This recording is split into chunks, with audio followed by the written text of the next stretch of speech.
Hello. You're listening to Midnight Movie Gang. It's currently 7:47. That feels like a cursed number. It's currently 7:47 Night Movie Gang here on the East Coast, and I'm joined today by my buddy Joseph. Yo. And by my buddy Jack over here, about to fall into the sun. Worlds colliding. I'm already burning up. Oh, goodness gracious. God save me. Sifting into the lava. And today, so for those of you just tuning in, if this is your first episode, which this could very well be a first episode for people, like both these are both kind of like Sunshine more than Little Miss Sunshine as far as like kind of like your cult classic, like, fits the vibe of the show. At least I do think after like rewatch, I do think that there's more as a double feature. These movies work way better than it might appear on the surface. They're both road trips. They're both good movies. They're both about family, like kind of. Ensemble cast. It's hot in both movies. It's really warm. A bald person dies. That's so true. Yeah. That's true. A few bald people. I wanted to ask you guys, from the jump, what do you think would be more entertaining? As far as swapping the casts of these movies, the Little Miss Sunshine family on the Icarus, or the Icarus crew get into the Little Miss Sunshine pageant in that fucking van. Not even close. Yeah, not even close. Little Miss Sunshine on a spaceship. Because they'd figure it out. By God, they'd figure it out. They'd figure out how to fly this damn thing. In the Little Miss Sunshine crew, who's the most likely to go sun crazy? I think maybe Dwayne or Greg Kinnear. I'd say Greg. Oh yeah, for sure. I'd say Dwayne. I don't know why. I just feel like he's already got if Dwayne in the first half. Yeah, that's true. Before his reveal, yeah. Which spoilers for both movies, by the way. People listening out here, they've been out for a while. Go watch them. It might be hard to find. Something I want to say the jump. Sunshine is a hard movie to find on physical media. Surprisingly, yeah. Because I was looking it up too. It's it's got a Blu-ray release, but it's got only like 2, 3. It's not a ton. There isn't like a. Yeah, it's really limited. The cheapest Blu-ray I saw was like around $40, and then like a lot of the DVDs I was looking at were between $20 and $30 to buy online. It just got a limited thing. I want to see this is definitely Sunshine is definitely up for. I feel like should get like a nice new 4K restoration or something. Especially with how goddamn pretty this movie. And this is one I don't want to own on DVD. When I get this movie, I want HD. I want the Mercury in all its glory. So gorgeous ass Mercury. Oh yeah, that scene. Actually, almost every scene. Sunshine's so pretty, which we'll get into. We need to decide, guys, off the bat, what movie do we want to go into first? I watched Sunshine first. I also watched Sunshine first. Yeah, I think I want to go with Sunshine too, because I feel like our bigger, dumber, nerdy. I feel like Sunshine's going to be a bigger, dumber, nerdier conversation, and then Little Miss Sunshine will be more of like an intimate talk. Will be more of a really closer to the human condition type thing. I feel a lot more prepared recording this. No offense, like I haven't what's it called? How shit's been taken ever. Also, my Halloween video essay has been taking forever to edit. It's the longest one so far, but like the Evil Dead episode, I was just exhausted. I realized that last record, I work everything, but I'm energized today. I took a nap. Fucking. Although I did in fact fall asleep. With Sunshine, like rewatching Sunshine, not because of the movie, because I was tired. But anyway, so yeah, Sunshine first. That makes sense to me too. Hell yeah. Yeah, so Sunshine is a 2007 British science fiction psychological thriller film directed by Danny Boyle and Alex Garland of 28 Inches Later, the Bone Temple fame. Friends of the show, actually, really. Like, this is, we talk about a lot of these. Big fan. Yes. After rewatching this, I want to go back and look at some others. Like, I really want to watch Millions. I didn't know what Millions was about, and I looked it up, and it seems like a fun premise. But what is y'all guys' histories with this movie Sunshine? When did you see it back in the day? What were you bringing into it with your expectations? Tell me about it, Jack. You should go for you've been on, and you go first. It's been a while. Oh man. Or if you don't want go. to, or that's flat on you. Trial by fire or trial by sun. I honestly couldn't tell you the last time I watched this movie. I did have my Danny Boyle kickback in high school. I probably saw it around the same time I saw like Trainspotting for the first time. But yeah, this was a while ago. So this was a good revisit. It's easily been at least like 7-8 years before I last saw it. And yeah, upon a revisit, it definitely does a lot more because my brain immediately jumped to like, oh, this is going to be The Martian. I don't know why, but I just was like, yeah, this is going to be The Martian, nothing else, nothing more, nothing less. It's going to be The Martian. Now, I don't love The Martian personally, but there's definitely a merit to sci-fi done well. And we've talked about sci-fi a little bit back on the show, but this is the first one that I've seen, I guess, revisited in a while that truly feels like its own thing. I was very impressed because there's a little bit of Tarkovsky, a little bit of Solaris in there. Obviously, there's like the Ode to 2001, but it's not afraid. I don't want to say camp. It's not afraid to actually show an excitement of just how unknown space is. I mean, we'll talk about the end a bit, but like it kind of goes into horror camp at the end, and that's Turns something into a slasher. Yeah, and I almost like didn't even remember that. But yeah, I was rewatching it. I loved this movie. I really enjoyed it. I think it hits all the right beats. It asks some good questions, and it's got one kick-ass scene of a dispensary getting lit on fire. So all Michelle Yeoh's weed fucking burnt to the ground.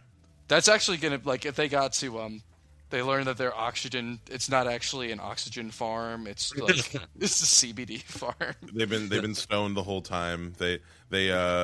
No, the only that's why fucking Pinback or whatever went crazy at the end. He ran out of space weed. That's what sun madness really is. Yeah, it's just getting withdrawal. way too fucking high and scared. In space, yeah. What's it called? I've got so many thoughts, especially on the ending of this movie. But Joseph, I want to hear what you were bringing into Sunshine first. Okay. Well, we know I'm a Danny Boyle fanboy on this podcast.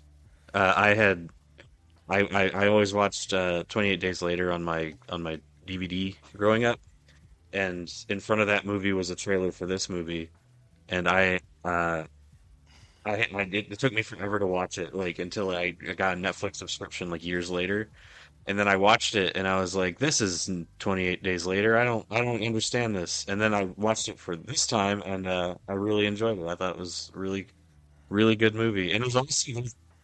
I feel like parallels, like really similar shots and like vibes and tones to 28 Days Later at like multiple points in this movie, which I know I'm biased because I've seen that movie so many times, but like there's like almost specific homages. I mean, it's the same director, but I wonder if it's the same cinematographer. 1 second. Yeah, I do wonder that. Alvin H. Alvin H. Kushler. Let's see. What's your problem, man? What did you do? Feature film. He didn't work on the. Interesting. Cool. Wait, scroll up a little bit. I thought. Oh, never mind. Gotcha. I saw Solitary Man, and I thought it was the Solaris remake by Steven Soderbergh, and I was like, wait a minute. This man's got a heart on for the sun. Yeah. But yeah, no, it's a really good. It's honestly, it's way more of a horror movie than I remembered. It's like space is scary as fuck, especially after I've just seen Project Hail Mary a few days before watching this. It's like funny this, like it's like this, but like a lot less serious. But this, yeah, no, I really liked it. It's a solid movie. I'll get into more detail about like why I like it as the discussion goes on. But yeah, we Cillian Murphy and the characters. Fucking what's his name? Chris Evans. Wait, yeah. I was really mad. I was really mad he didn't to be an asshole in this period. I was really mad he didn't keep his stupid hair from the beginning. Yeah, his dumb anime hair. His Scott Stamp hair. Yeah, because I was like, yeah, they should all look like ragged and fucking gross. They've been on the road away from home for months and months. Yeah. I wanted him to look gross and greasy and smoshy for the whole movie. Cool.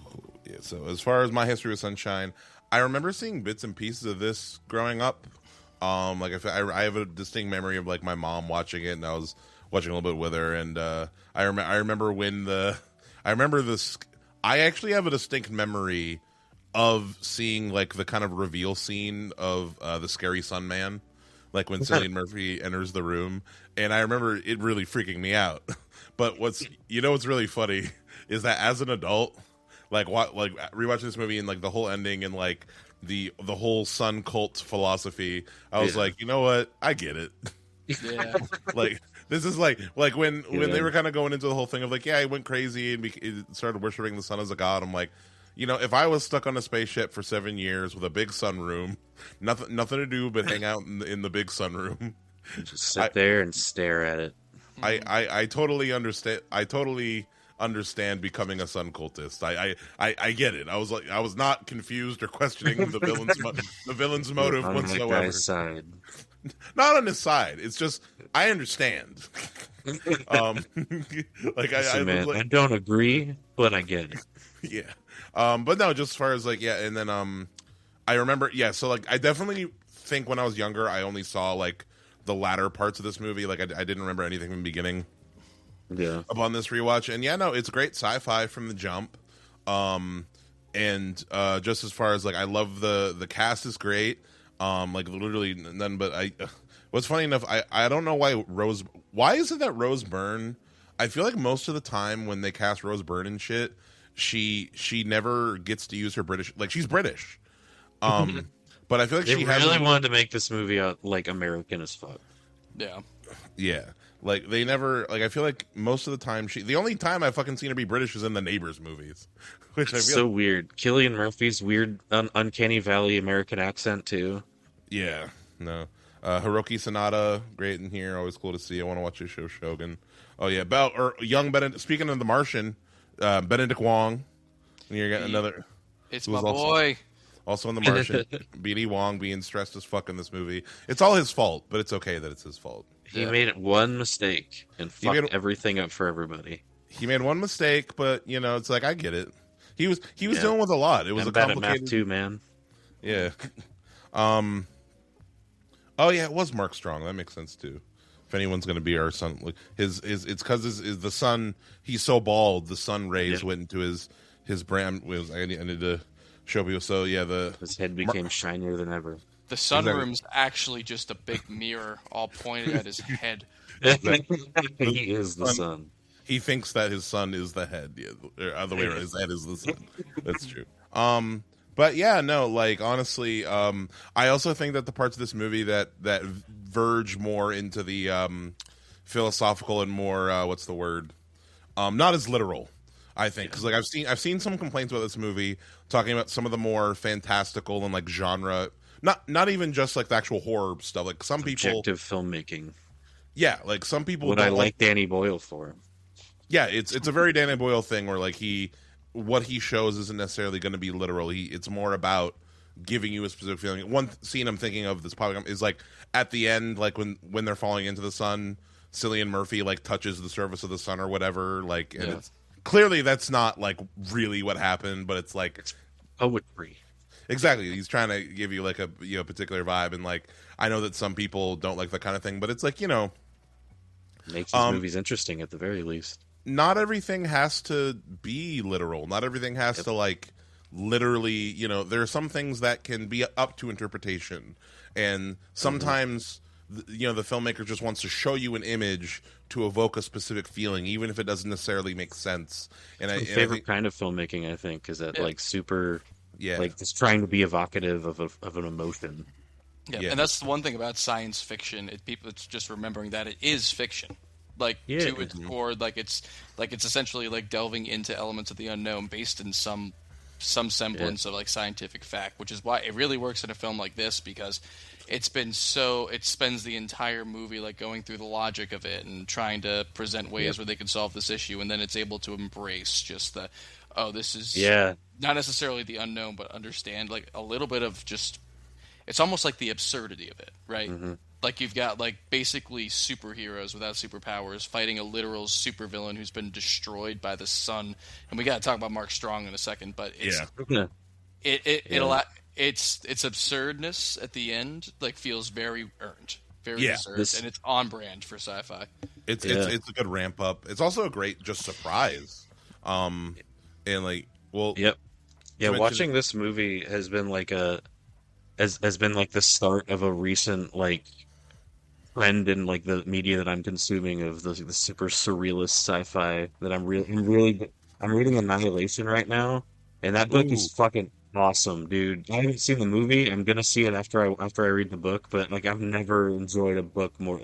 It's a kind of similar vibes, and it made me want to replay Control. So I'm doing that too. I kind of caught some watching Sunshine. I get what you mean, just with that kind of cerebral. I was thinking of Akira a little bit. Yeah. Watching Ooh, Sunshine. yeah. Just for folks at home, you can go back and watch it, listen to our Akira episode. Hear our thoughts on Akira. But yeah, no, just like I love all the philosophical. I like Joseph. I think part of it's like I like when sci-fi dips its toes into religion. Yeah. Like Yeah. I think that line between like the how and the why and like exploring that Yeah. is just so. It's the unknown of it all. It's like, how do you deal with coming up with that threshold of the unknown and where the super strain, especially like compared to conditions on Earth. Like this is an insane situation for people to be in. It would do weird stuff to your perception for sure. And insane, yeah. Part of what inspired suggesting this episode was I was real high one night, and I was on a YouTube video essay bend, as you do, you know, and I saw this video essay that was about Jupiter, and it was just a whole bunch of crazy facts about Jupiter. Did like you get more stupider? I felt a little stupider because I didn't know the stuff. Like for it's just how dangerous. So Jupiter is like if Jupiter was only 20 times bigger, we would be living in a binary star system right now. It would be like 20 times the size of Jupiter. yeah. If you get within a certain distance of Jupiter, like every probe we send to Jupiter, when it gets within a certain distance, the radiation is like just so high that it just fries all electronics. Like you, as a human being, if you got like teleported like near Jupiter, you would die within 10 minutes of radiation exposure. Jupiter's magnetic field, when Saturn and Jupiter are closest, reaches Saturn. One of Jupiter's moons is like Jupiter is like actively eating basically like matter from one of its moons is like kind of being dragged, and it creates like giant solar like storms, like the big auroras basically, that are like fucking dozens the times. So just like, and the video was focusing, also had a section where they talked about like the godlike elements of like cosmic horror, and the sense of like, you know, it makes sense that like when we name celestial bodies and things after gods and deities and stuff, because we are just so, and it's an space itself is just an environment that we are just in no way built for. Like we are built for, we are so protected in our even little comprehend. yeah, it's like just even wrap your head around like us even trying to, how dare we try to like you know, extend other to the like, it's we are not worthy of it type deal. It's like, you know, and it gave me those weird stomach feelings that I think like once again I get becoming a sun cultist. Like I the sun, dude. I think I don't see myself going along too dissimilar a path as Mark Strong. I wouldn't make it. I'd probably go like 6 months and get my pasty ass sunburnt and be like, all right, I'd be like, turn it around. Turn it around. You just die, but yeah. Stop the count. No. So let's start going into the plot of Sunshine a bit. It's 2057, 31 years, boys. 31 years from now, so close. The sun is dying somehow. Even though so the sun has about 5 billion years left on it in real life, but it's dying in 30 years, and the Earth is getting too cold. So the movie starts. We're following 8 astronauts aboard the Icarus 2, which, by the way, I think Icarus is a bad luck name for this mission. Yeah, it's kind of tempting fate, isn't it? Yeah, it's a little on the nose. Like I just call it like the Sun Bomb Ship 2. The SS doomed to fail. Yeah. The HSS. We are all going to die. Yeah. The HSS. This is fucked. But yeah, they're on the Icarus 2. It's a whole bunch of hot people, but also very talented actors. On their way to the no sun. one here really looks like a scientist. I'm gonna be real. Yeah, it's not as bad as Ash. Though. Jack, did you see Ash? Came out in like 2024. Dude, I didn't even realize what you were talking about. I forgot all about Ash. You forgot about? We did an episode on it. I know, dude. Go back and listen to the episode, and you'll remember why I forgot about Ash. Yeah, Not see? gonna lie, when you said Ash, I thought about Ash Ketchum for a second. I'm like, No, I was thinking about Evil Dead. no, but I was like, I'm gonna roll with this, but hell yeah, but Jack, have you heard of Ash? I'm showing I- people at home. I got people at home. You Yeah. can take a look. What a waste of I potential. have not. It was a low budget Shudder movie that got a limited release. Joseph and I went and saw, and yeah, basically it's an Alien ripoff. For the most part, it's an Alien type ripoff.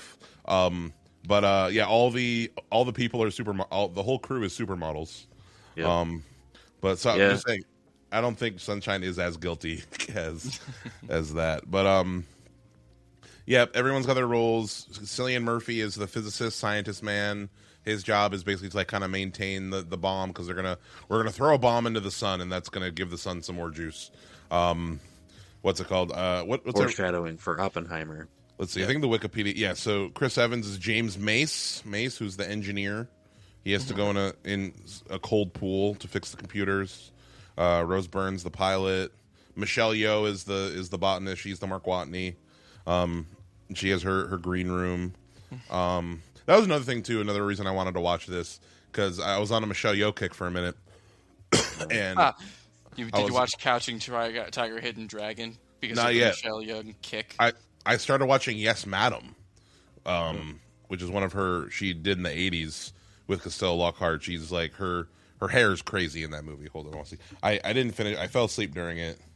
I was too stoned. Something. I'm getting. That's been happening. Is that your getting, Letterboxd review? I'm getting old. Well, no, I'm gonna finish. I'm gonna finish it and then, but one second, I'll show you. Yeah. So Yes Madam, her hair is nuts, and she's wow. super young. I love that there's an exclamation point after the title. I'm a big fan Are of there that. 3 A's in that? Or no, it's Yes Madam. Yes, ma'am! Yeah, Ma'am! I think yes, madam. I'm dyslexic. Holy shit. Yeah, but Michelle Yeoh, she's like a super cop type deal, and it's very 80s. You can see the fits and everything, but she's badass in it. But anyway, yeah, and then like just looking through the script, I'm like, oh yeah, Sunshine, I want to watch that too. But who else is important? Yeah, yep, Hiroki Sanada, ship's captain, who you know is going to die right away. Yeah. Wait, he's also in Life. We haven't talked about Life on the show. He's But- in Life. Never seen it.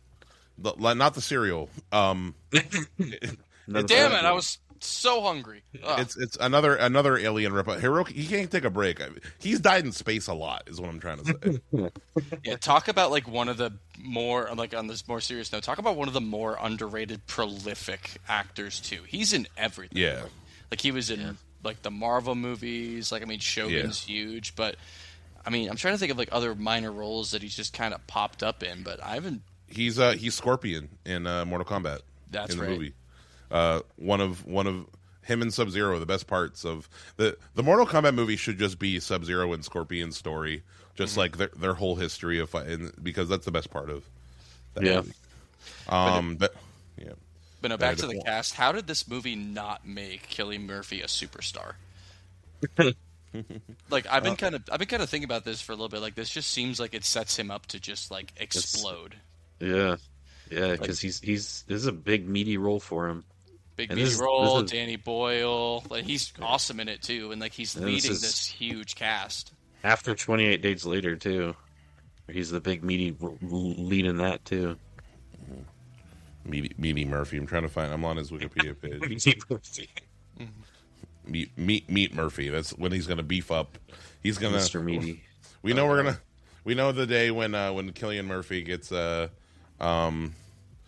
yeah, so he's got his own. You know that you've made it as an actor when your filmography has its own Wikipedia page. Was this pre or post Batman Begins? This is Post. post, yeah, 2 years after, yeah. watching the So detective. he was pretty big at this point, right? I mean, he's Yeah, not like it's not like huge. I think But he's like yeah, Oppenheimer has been his hugest moment. yeah. Peaky Blinders kind of slowly built him up, I think, over on his renaissance. Yeah. But yeah, no, I don't know. Haven't seen he's it. really great in Sunshine. I feel like everyone's really good. Yeah. Chris Evans. Was a Oh, good there's also director. the ship counselor who. That's how the movie opens. By the way, it opens with the ship counselor in the Staring into sunroom. the sun. Yeah. And what's that character's name? I'm trying to get back to the page. You can tell he would if he had been left alone, maybe he would have gone some crazy too. Like, Yeah, and he was they were, already kind of starting to. they were teasing it. He's got like the fucking blotches on his skin and stuff. Like, Yeah, he's got like sun damage because he's just spending all his time staring at the sun. yeah, Searle, his name, Cliff Curtis Searle. He's also been in a lot of stuff. But yeah, no. So like we're on a little adventure. Yeah, this scene, and you know, it comes up every episode that I'm on. This scene, where they're all having like breakfast in like the crew quarters or whatever.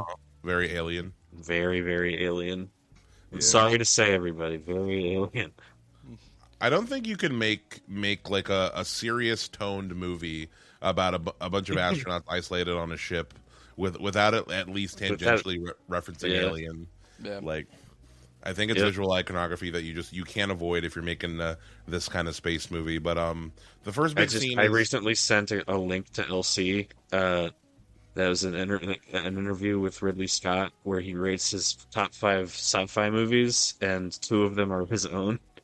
Blade Runner and Alien, And Alien. which you can't I mean, you can't really argue with it. yeah, they're pretty much there. and what if Ridley Scott had said, actually the best sci-fi movie of all time is one of mine, Alien Covenant. He just lists the he would just be entire. fucking with people. Yeah, He's just the entire Aliens. Only the ones that he directed, though. that's the one you got to see. Napoleon. Exodus, Gods and Kings. Yeah, no, yeah, really, what a beast. I mean, yeah, he knows he's got good shit. The first pretty scene we see in the sunroom is they're passing by Mercury, and they watch Mercury go in front of the sun. Yeah, no, Is that a miniature? That looks fucking amazing. Oh yeah, I think. Let's say I didn't look at the. I'm pretty sure it's all CGI. I mean, this. I remember, I audibly went like, "Wow!" when they did that. I was like, why does this look so good?" Because like, go ahead. no, like what year did this come out? This was 2007. 2007. Which, I mean, I'm pretty sure this is. So here's the thing. This is the peak. This is pretty close to the peak of CGI we talked about. Yeah, in Pirates of in the Caribbean 2 came out in 2006, right? Yep, and then I'm thinking my benchmark was Transformers 1. Transformers 1 for me was the first, which same year, 2007, was the movie for me where it's like, okay, movies you can just do anything now. Yeah. Like, I think I saw someone online say that was before we knew enough about VFX to cut as many corners as we do now. that's well put. Like- yeah. Yeah, they were just trying way harder back then. Oh, like I mean- every other Transformers movie. Yeah, and like, I mean, now there's such an over reliance on it that we push like VFX artists to the point where they have to cut as many corners as they can to even like hit deadlines. oh, they have nowadays VFX houses have like half the time and fractions of the money, you know, Yep. to do what they need to do. Unless you're James Cameron, like the Avatar movies are the only movies where the VFX artists have infinite time and money. Like all these Marvel films, Star Wars, they don't have time to do anything. Where it's like, yeah, this movie Sunshine, you know, Danny Boyle's also the kind of filmmaker where he's like he's gonna make sure it looks right. Yeah, the Like- aesthetics are very important to him. Yeah, Yeah, that's crazy. 2007. yeah. This No. movie looks amazing. Like Yeah. all the effects are fucking amazing. From 2007, from basically the peak of CGI was 2009 with Avatar and District 9 to 2017 with War for the Planet of the Apes. That was Yeah. that those 8 years Yep. were the Yeah. CGI. And then the Planet of the Apes movie that came out after that was worse. Crazy. Yep. And then then Thor Ragnarok. I think not Thor Ragnarok. Thor. What was the one that had the meme of the awful kid's face CGI? I think Love and Thunder. Yeah.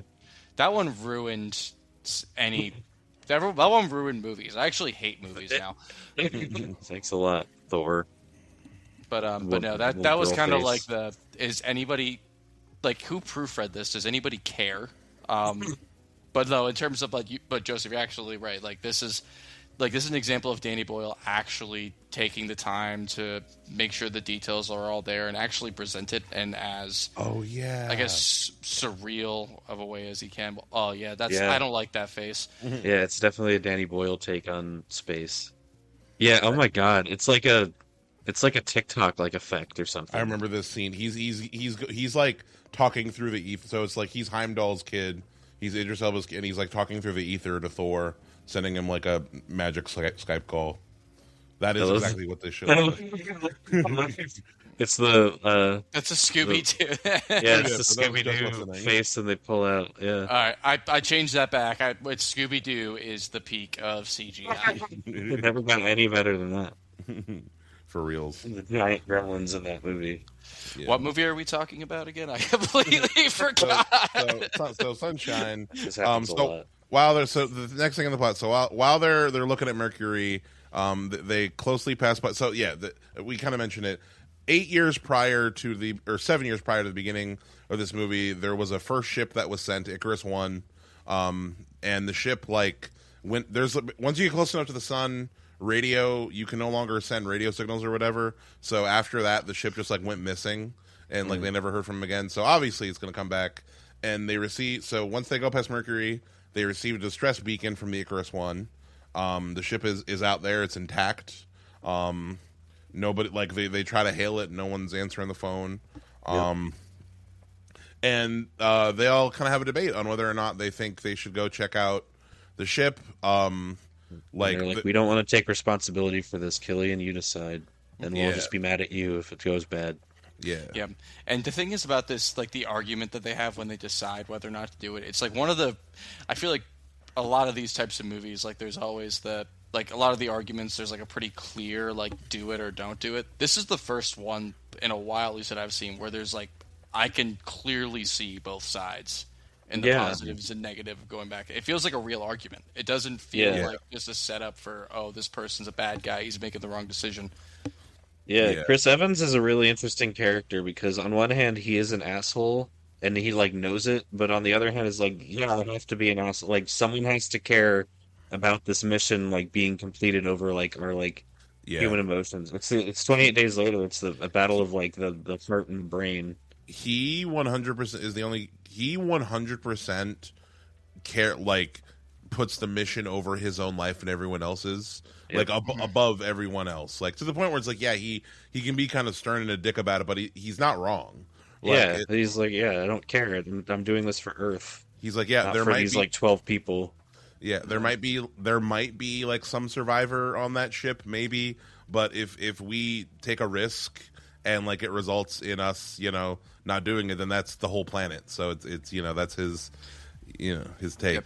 I think Chris Evans just needs to do sci-fi films by auteur filmmakers because his two best performances are this and Snowpiercer, and it's not particularly close. He's actually genuinely really great in not just that movie, but not just this one, but that one too. He's got the range. He just needs to be put.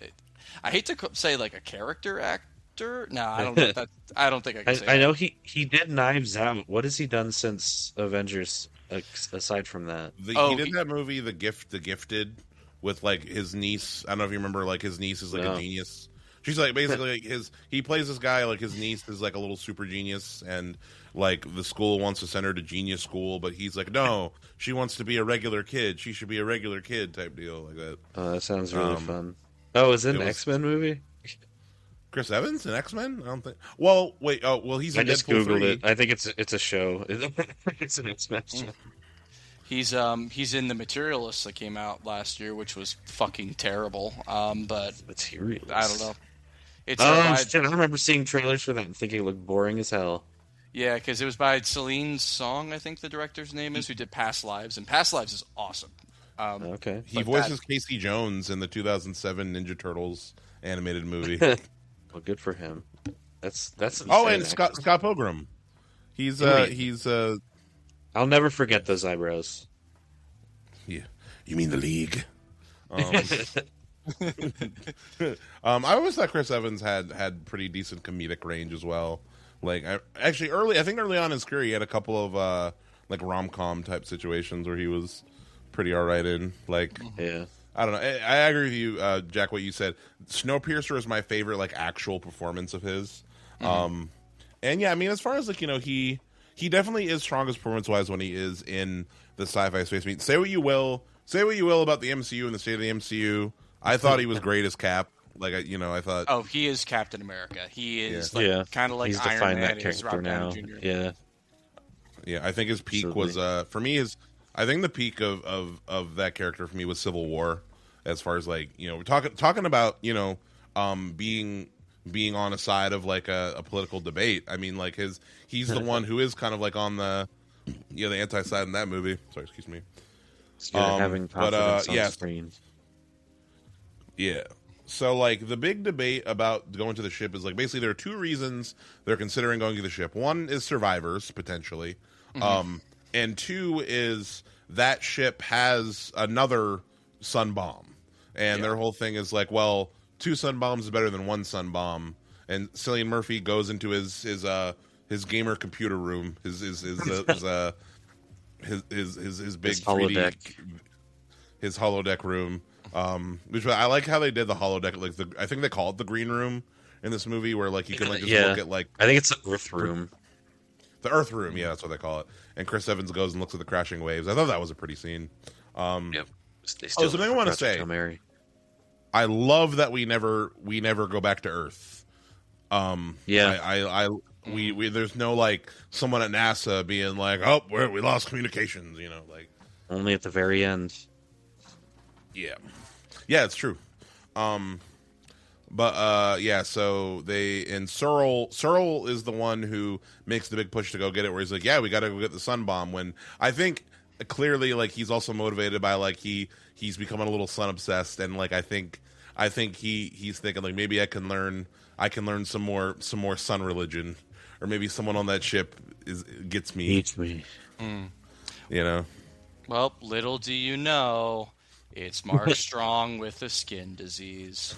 Honestly, a really good. I know I'm jumping ahead a little bit, but like it's a really good twist. It got me again. It got me the first time I went to see it. I forgot all about this movie, and it got me this time too. Where I'm like, there's someone in this. Oh, The reveal is perfect. That scene. That we can jump scene around is- however much we want. Yep, that scene is incredible. Like just the frenetic camera like movements and just the, Yeah. the Well, lighting. I'm even talking about like beforehand when Cillian Murphy is like doing his little work and he's talking to the computer and he's Right, like, yeah. and the computer's like, there is not enough oxygen to reach so and so, and he's like, no, we did the math, like for 4 astronauts, like there's enough. She's like, there are 5. Yeah, and then And he's like, someone did like blow the hatch from inside this ship like a half hour ago, didn't they? Forgot all about that.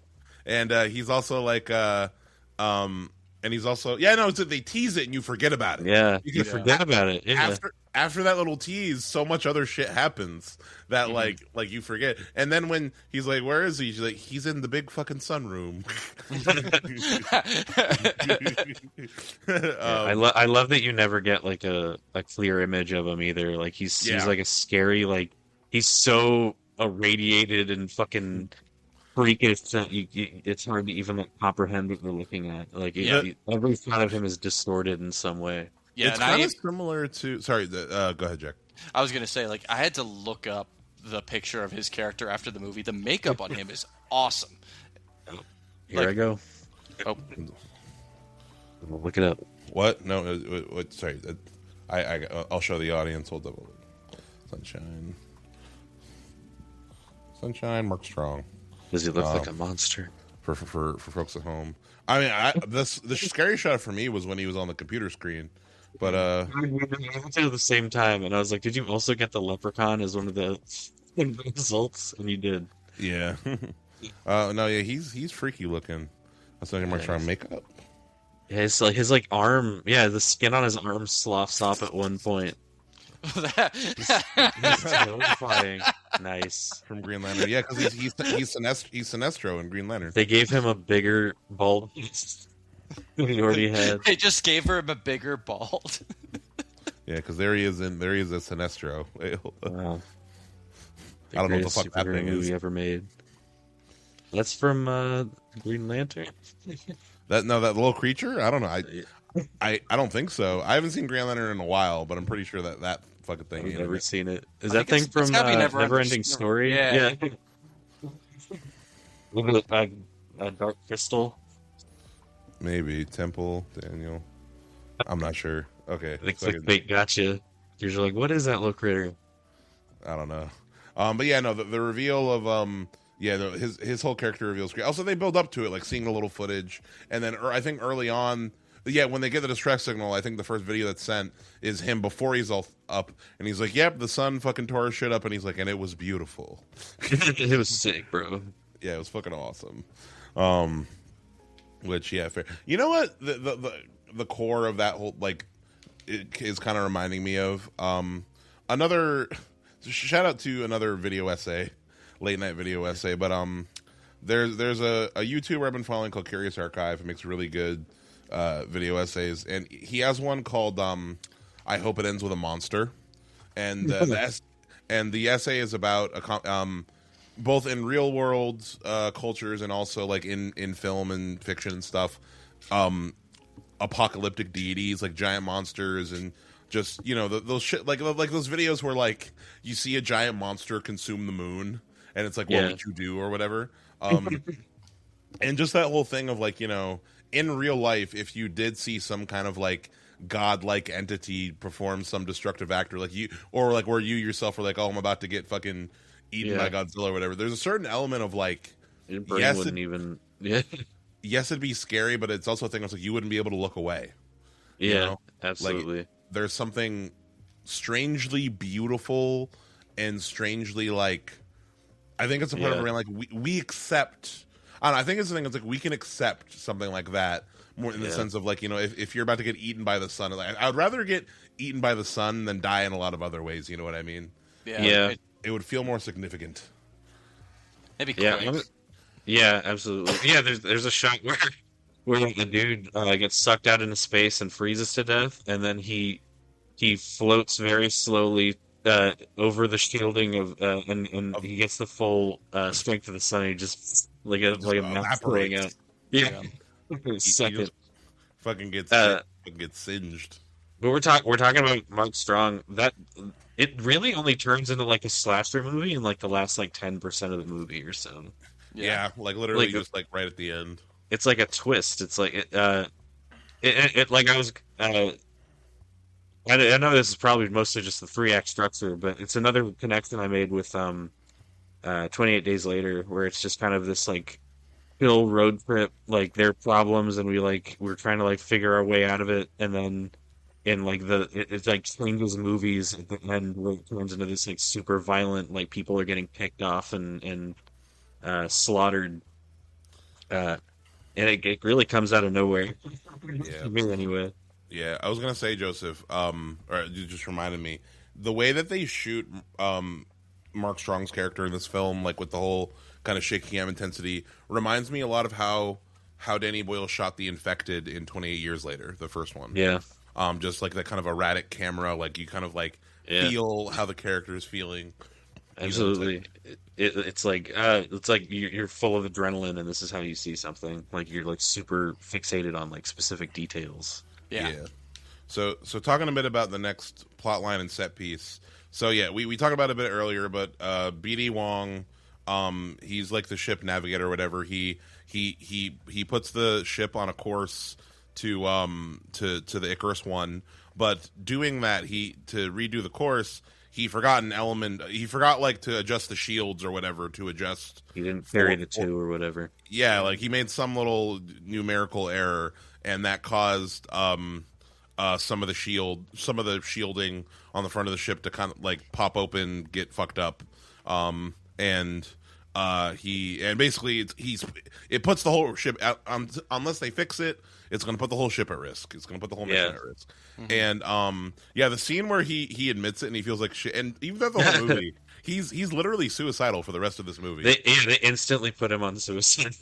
Yeah, they put him into like an induced coma where it's like yeah, no, which makes sense because like that's a big fuck up. Yeah, that's a through line between these two movies. Lots of suicide talk. That's true. I'm telling you, there's a lot of connections between both these movies. Yeah, that's true. It's about family, and that's what's so powerful about it. Yeah, like what's it called? Grandpa loves his heroin. Michelle Yeoh loves her weed. You know, fucking. Yep. Everyone. Yeah. Everyone wins. Indeed. But what's it called? Yeah, they throw dead bodies out the window. You carrying dead body. I don't know. I'm really I like the spacesuits in this movie, by the way. Oh yeah, the design of everything, but the sun suits look sick. Yeah, the way everything's designed is fucking awesome. But the spacesuits are they're like these like golden Big Daddy suits. They're like right on the edge of looking really goofy and stupid, but they don't like quite topple over, so they're still really cool. Yeah. Like they almost look like 60s sci-fi or something. Yeah, something out of more almost like European vibe. Like you could see like in Valerian or something. Yeah, you can totally see this being the suit that you use like close to the sun, though. Yeah, for sure. It's just all golden with the little slit up front. It looked like it should be on the cover of the comic book of that kid in Back to the Future in the 50s. Yeah. Sorry about your barn. To have a golden grill on his hand. Yeah. The suit design looks great. So, basically they have to go outside of the ship to go fix. They got a spacewalk, and Captain gonna die, and Cillian Murphy not gonna die. Go do the spacewalk. What's it called? And basically the ship. So it's a whole cool thing. Basically we're talking about the design of the ship a little bit. The design of the whole ship is really interesting. The actual like pace where the astronauts hang out are like a little ship behind these giant like basically solar this domed solar panel, this big domed solar panel that is simultaneously which is like absorbing and powering the ship, but also like protecting them from the sun's rays because they're so close to the sun. And basically they have to tilt the sun dome in order for Cillian Murphy and Captain Gonna Die to be able to go on because they're not directly in the path of the sun. And while they're out there working on it, the computer is like, oh, we gotta turn override. We gotta ship or we're gonna turn back while they're out there. And if that happens, they're gonna get sun cooked. And it's they have like 6 or so panels. Well, it's gonna save us. It's gonna complete the mission. So yeah. Yeah. I don't know how you'd even really argue with that, honestly. Like, I feel like to be there, you'd have to be like, yeah, this is the most important thing, like, in humanity is that this mission succeeds, so. In this movie, whenever there is a situation where it's like, one of us might have to die, Chris Evans is immediately like, yep. Thank God. Yeah. That's what we gotta do. Yeah, good. I hate you guys. No other way. I was gonna say, they had 2 of those. I mean, there was BD Wong and... Yeah. Yep, BD Wong, him, and then later when they have to do the that's a scene I distinctly remember as a kid.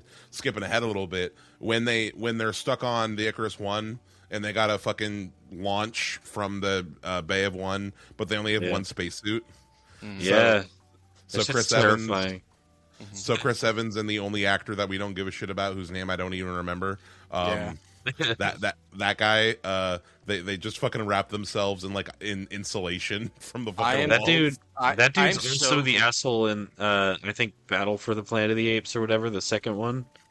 He's the asshole that almost, I'm pretty sure, unless I'm very wrong. I think he at least looks similar. Maybe I'm being racist, I don't know. I'm also really, really happy that you said that you didn't know his name either. That made me feel so good because not gonna lie, he showed up and he was being a little bitch in that scene. I'm just like, I don't even know who you are. I don't remember seeing you. The character's name is Harvey. The actor's name is Troy Garrity, and Joseph. It looks he's not in the Planet of the Apes. Sorry. Damn. Um, Damn. Yeah, It's not the first time I've made that mistake. it's not the asshole guy. No. It will happen again. By the way, I've been stimming the I've been just like in my just like saying Caesar's speech from Conquest of the Planet of the Apes every now and again, just like where there is fire, there is smoke. Oh my god. So Jack- close to being so cool. Jack, by the way, another just tangent as well. Like, have you seen how many of the Planet of the Apes movies have you seen? I'm talking about all of them. The 70s ones included. I've seen the first two, the first one, and then Beneath the Planet of the Apes. Yeah, Okay. they're My- all worth going through. Go ahead. Yeah, it My- goes up from there.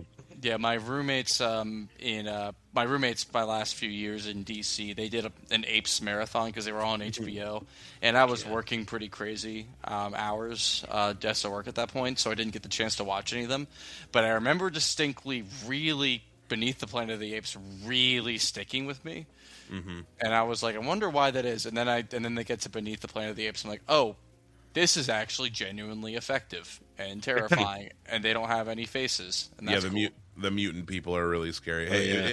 if you like that one that much, you're gonna love the rest because we covered all of the movies, like the whole franchise on the pod over the holidays, and they all work so well together too. Yeah. I found out I really like that whole series. Which one's the one where Abraham Lincoln turns into a monkey? That's the Tim Burton 2001 Planet of the Apes. Oh, that's the bad one. Oh, okay.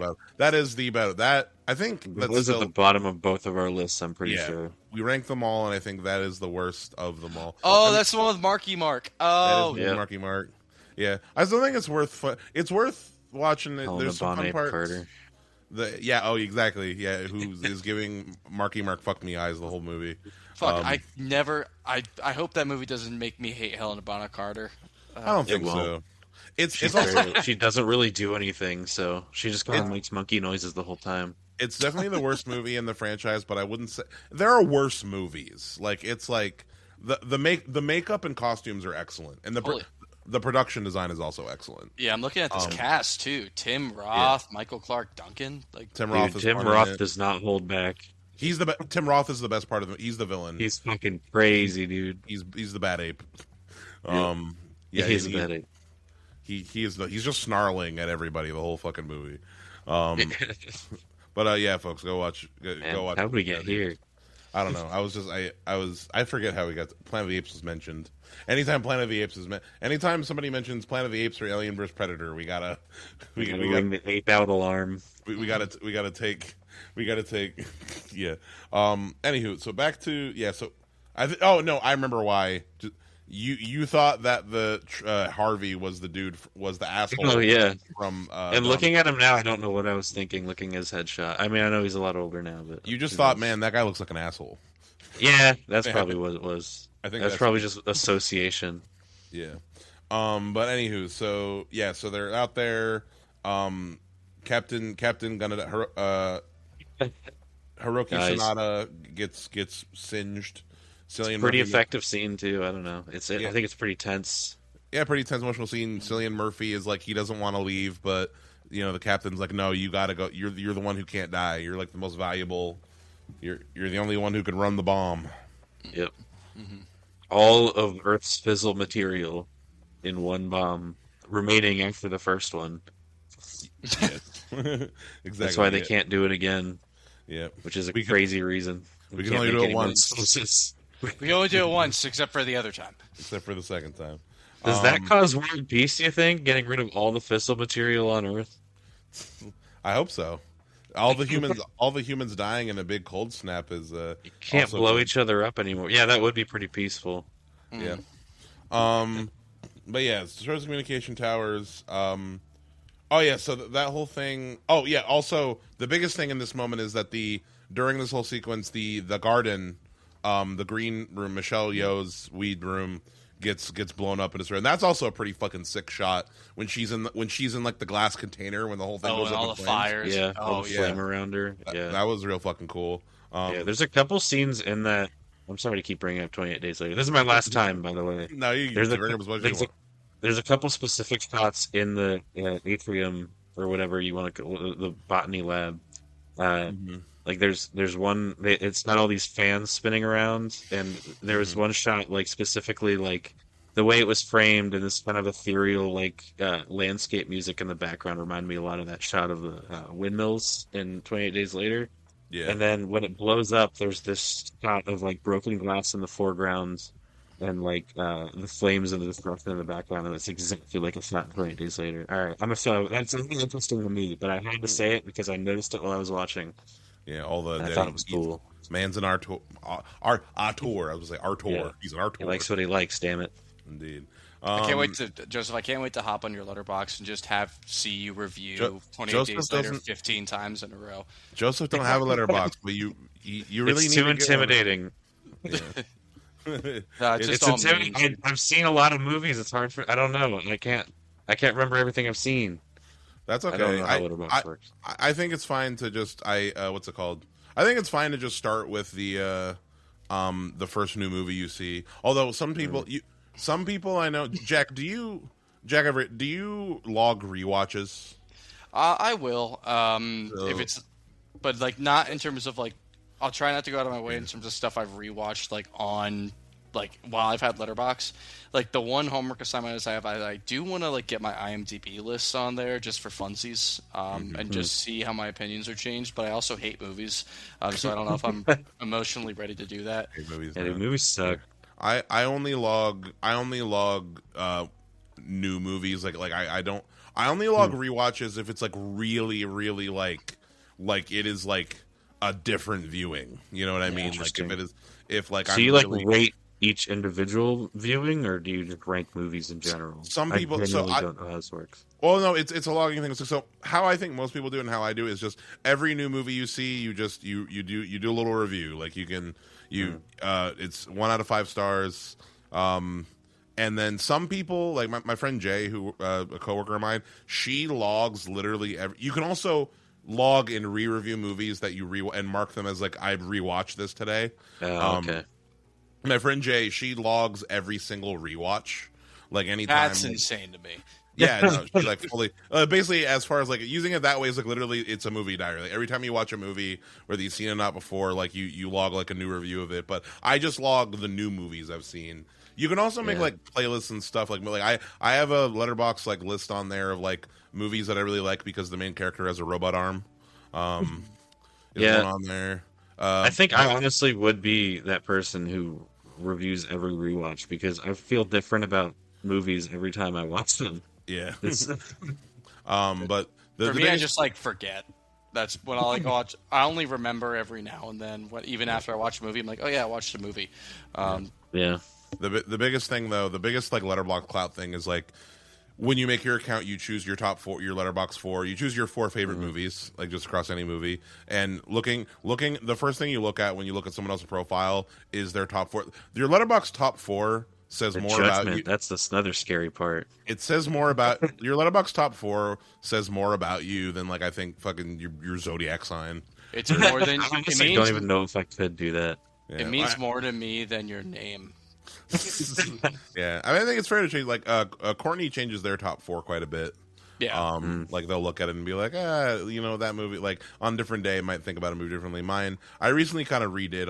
I think my 4 it's Sandlot. My 4 is my phone's dead.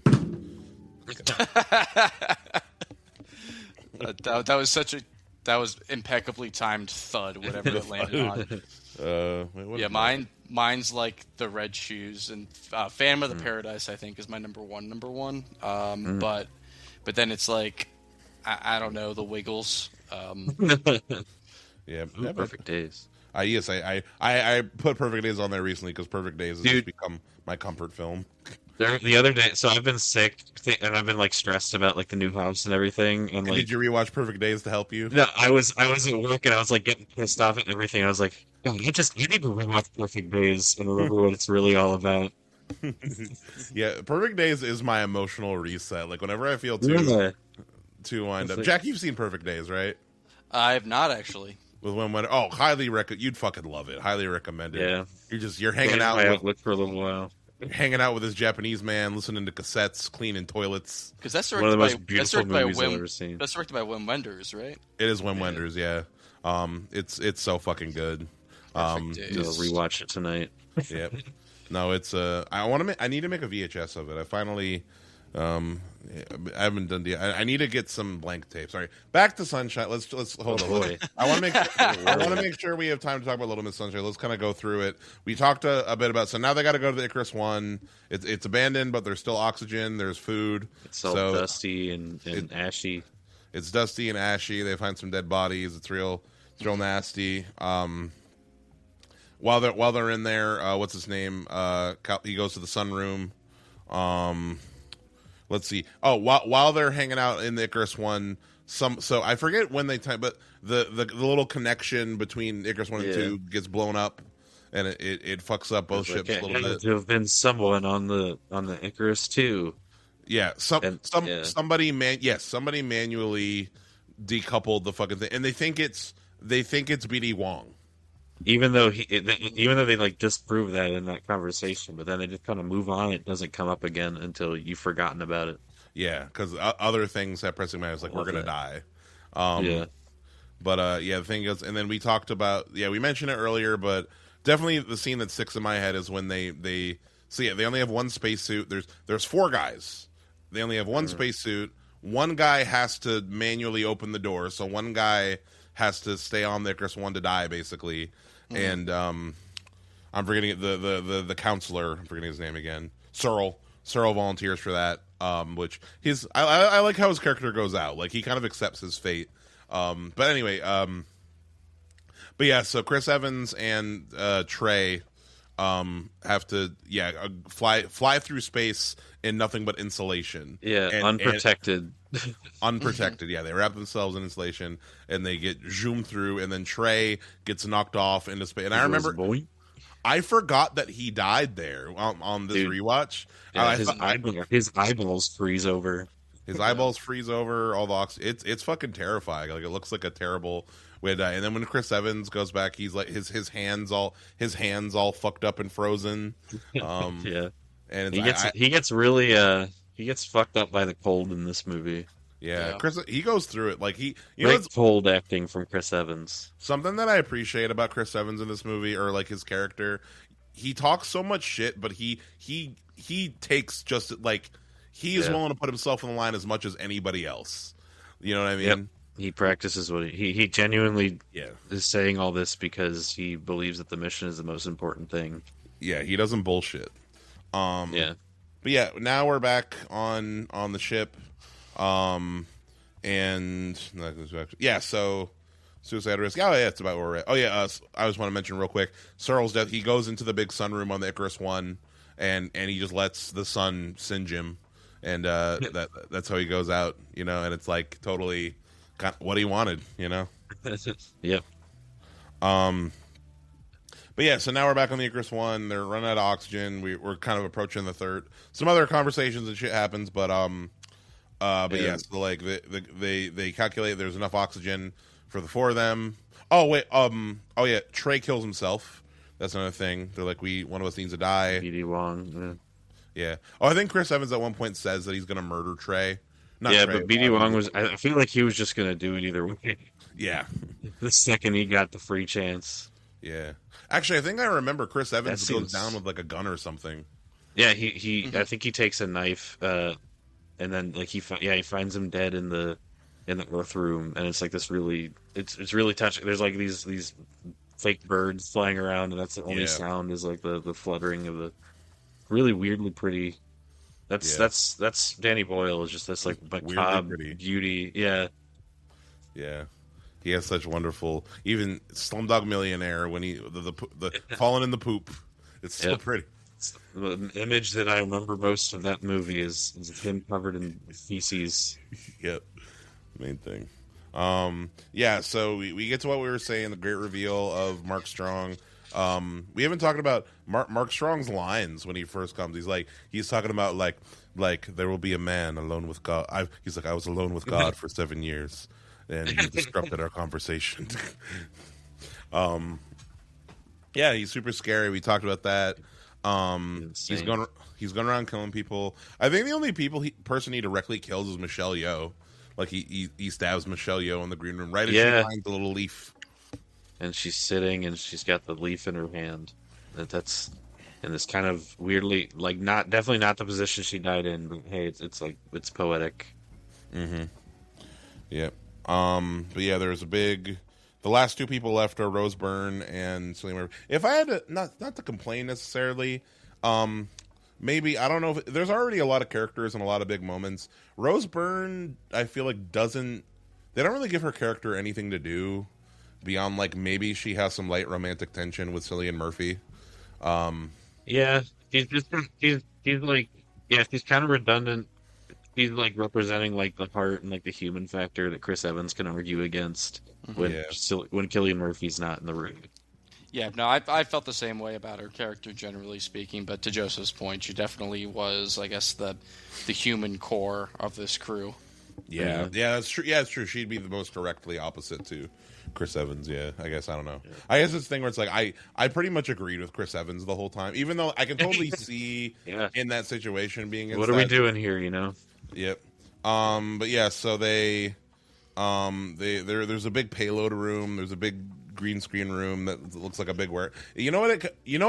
The payload room reminded me of. Just you remember the big room that the end of this takes place in? They fall down. It reminded me of a Total Recall. The Martian, like, you know, the Martian facility or whatever. Right. Yeah. The underground facility. Cube walls. Damn, I gotta rewatch Total Recall. Ugh. Yeah, the original Total Recall. I don't think they have that whole situation. I haven't seen the remake in forever, but I'm talking about the original. Why haven't we done Total Recall on the show? That's will a good come back question. For Total. Let's do both Total Recalls. Ooh. That actually fits so perfectly with Predator and everything that we've done. That would be a great double. You know what else might be a good double? And it's also Paul Verhoeven. RoboCop versus it's all actually that's the exact same era too. Yep. Shit. Yeah, no, we're doing that. God, I can't wait for them to remake Starship Troopers and completely miss the point. Hell yeah. They're going to make it a series. They're going to do it the same way they did RoboCop.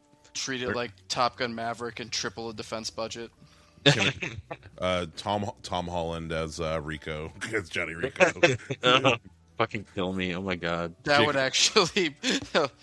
Elsie, you do realize you predicted the future. Like, that's going to happen. Jacob Elordi as Johnny Rico.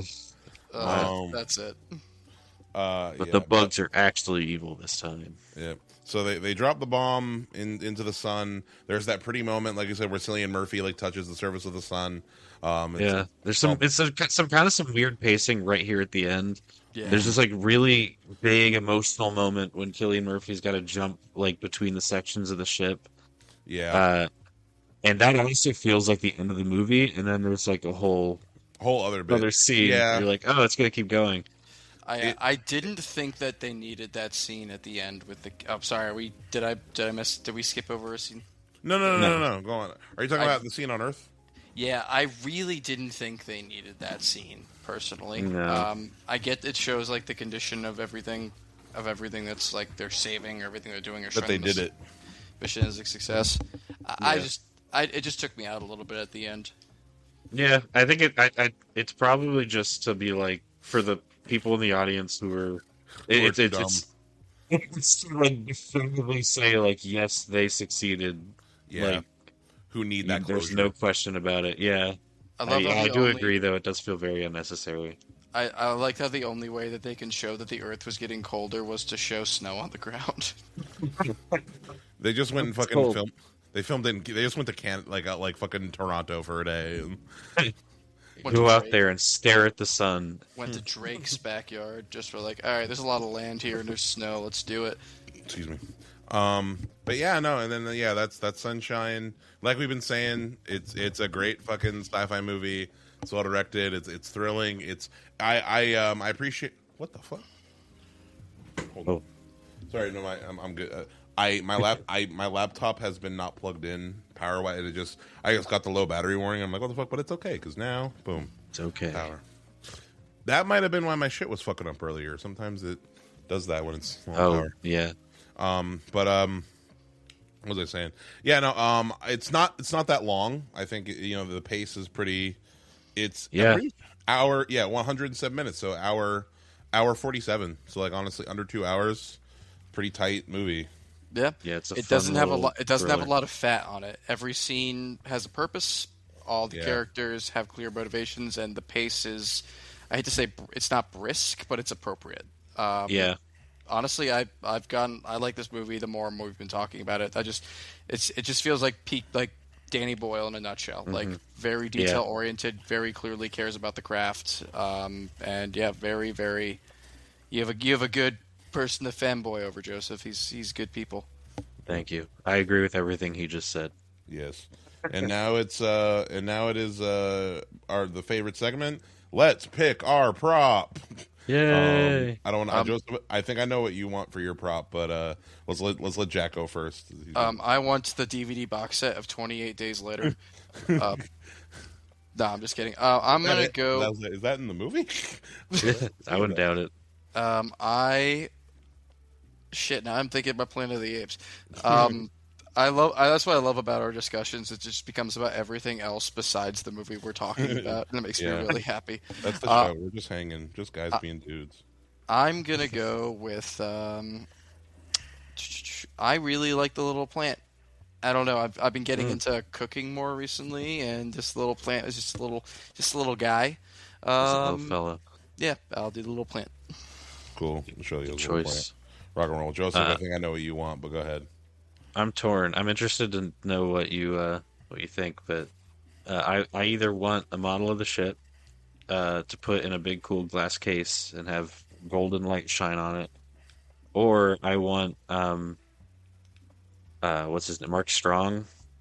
I want the arm Mark Strong. skin. I want the arm skin Arm that slots off him at the end. The gloves on his Oh, arm. that effect too. Oh, that one got me. I don't know which one I want more. I'm going to say the ship because I think the arm would just be too hard to explain. The sound design and stuff. Joseph, that's shocking. You didn't go for what I thought. In that case, I get it. I'm taking one of the suit helmets. I'm taking one of the spacesuit helmets. Yeah, and then I'll Yeah. All right. I'm I'm still gonna comfortable with my choice. and I'm gonna hotbox it. I'm gonna fucking rig it up. Look. You can have it, but you have to let me try it. Try it on. We'll have two. I'll get two. But yeah, We'll no, just I run want, around in your yard. yeah. If just realistically, the helmet would be best because I could put it somewhere. If I had room for the whole suit, I'd want the whole suit. But at the very least, just the helmet. Okay. Yeah. No, and that's Sunshine. Find it wherever it is. You got to rent it right now. Very yeah, much I worth rented the it. $4. I'm gonna be on the lookout for it at secondhand shops because I've definitely seen it at like half price book or something for reasonable. I wish I would have grabbed it. Underrated gem. Yep. So I'm gonna be on the lookout for it. So yeah, definitely go watch Sunshine. This seems like it's like you mentioned it earlier. This is like prime for like an Arrow release. I Yeah, feel like 100%. This one fits Arrow's model to a T.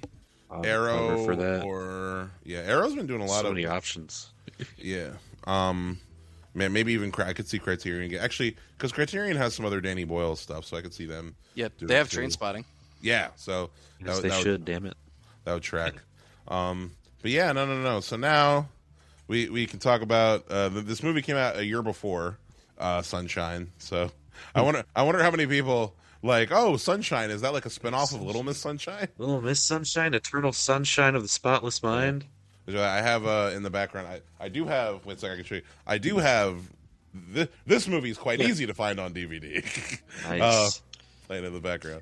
I will say one of my experiences with that, along with like there are 2 or 3 other movies, I think Agent Cody Banks too, or something like that, is those are prime like Walmart $5 DVD bin movies. Well, yeah, you know 100%. exactly what I'm talking about. Yeah, they'll always be there. Yeah, it's weird that Little Miss Sunshine kind of falls into that. Like I feel like I do see it everywhere, but I feel like it's so much Doesn't- above. Yeah, it doesn't feel like the genre that would usually. I think it just has such mass appeal on top of just being a really solid dramedy.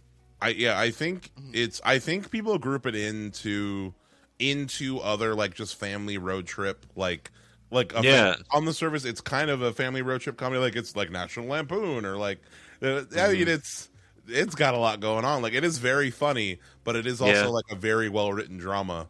Which There's a point in this movie where I would say it kind of tilts into National Lampoon territory. Like it's in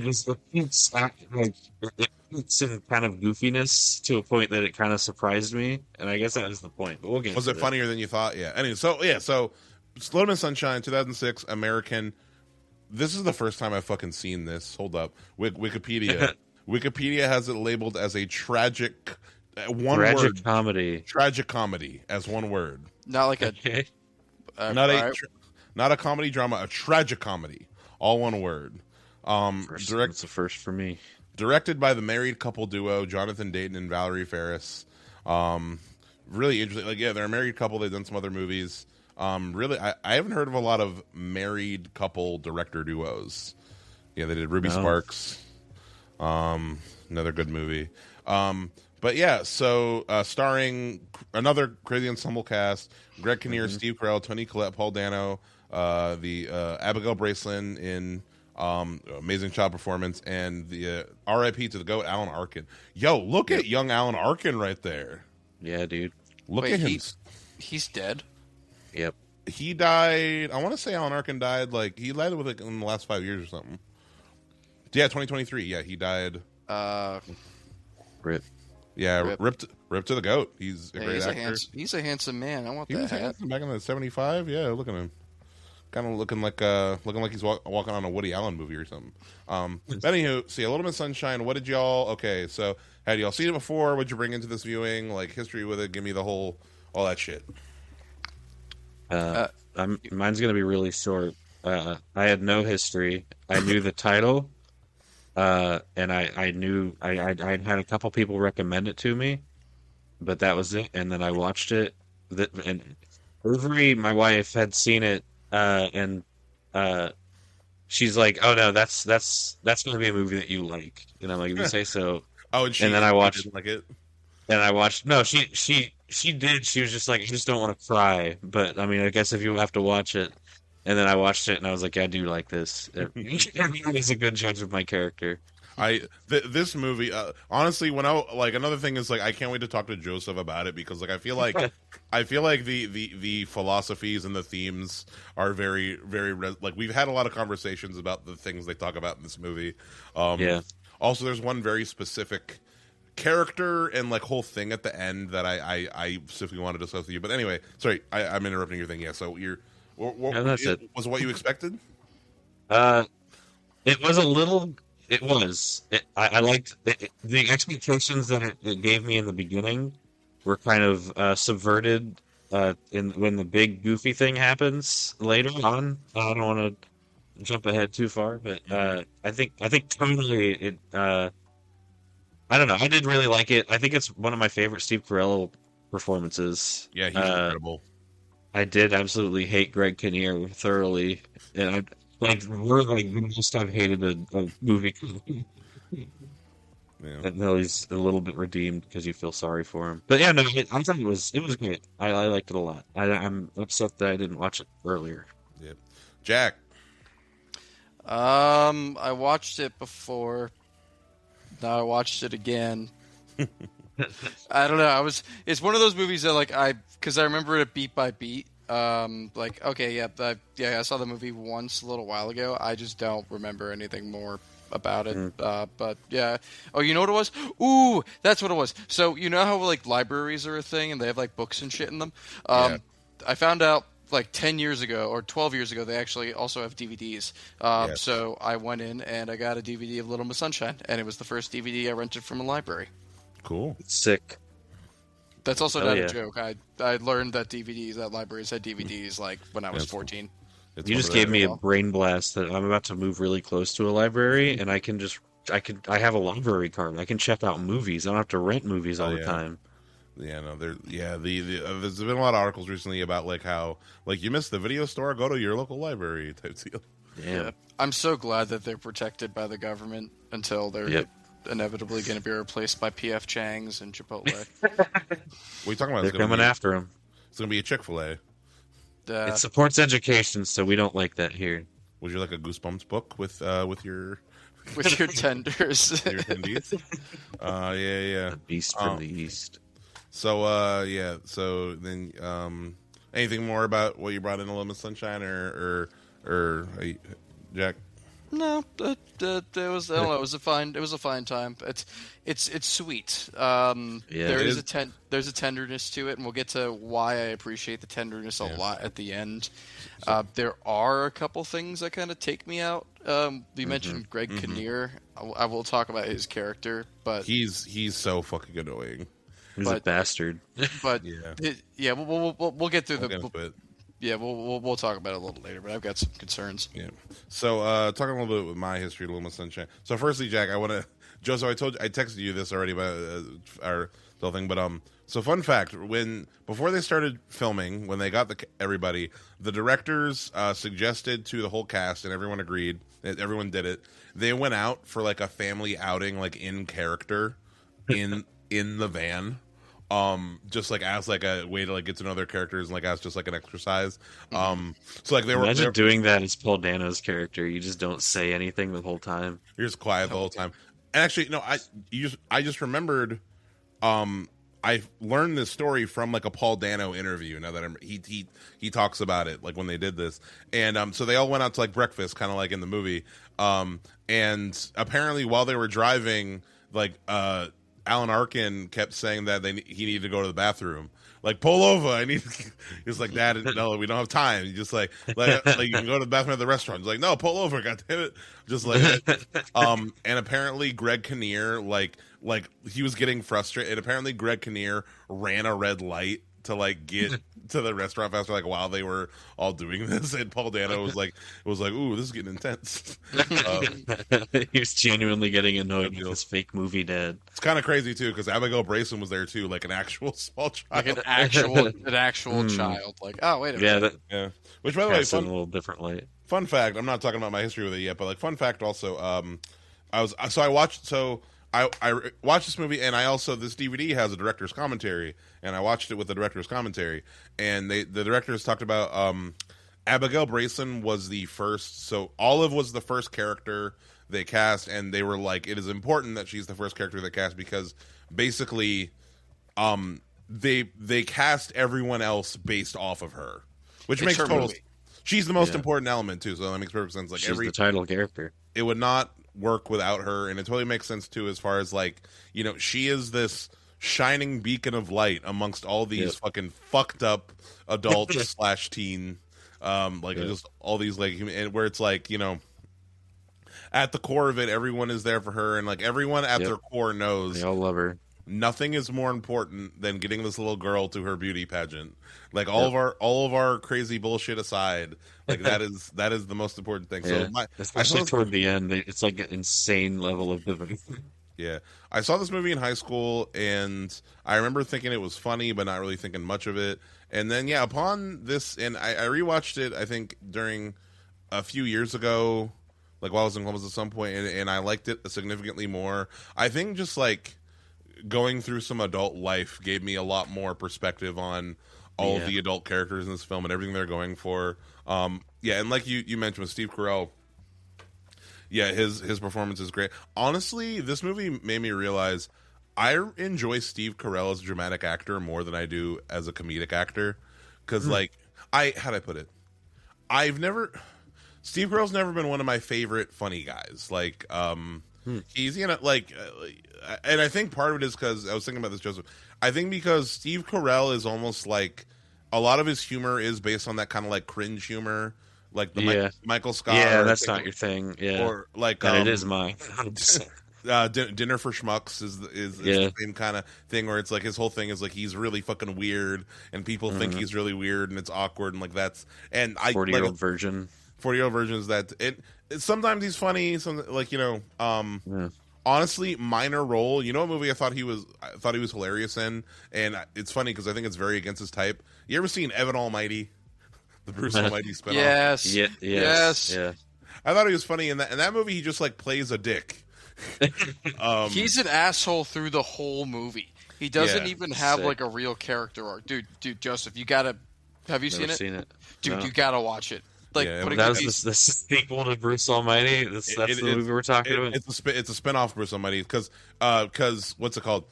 Steve Carell's character Evan Baxter Oh, has he's a like small, a news anchor, right? yeah, he's the guy that usurps Jim Carrey's job in Bruce Almighty. They give him a spin-off. That's random as fuck. And he's not just. He's and a you're saying this is a politician. good movie? It is. This has a 24% on Rotten Tomatoes. It's wrong, sir. Like it's Listen, I'm sorry, you watch it. Facts with facts this- are just opinions, dude. it's a movie of the That is true.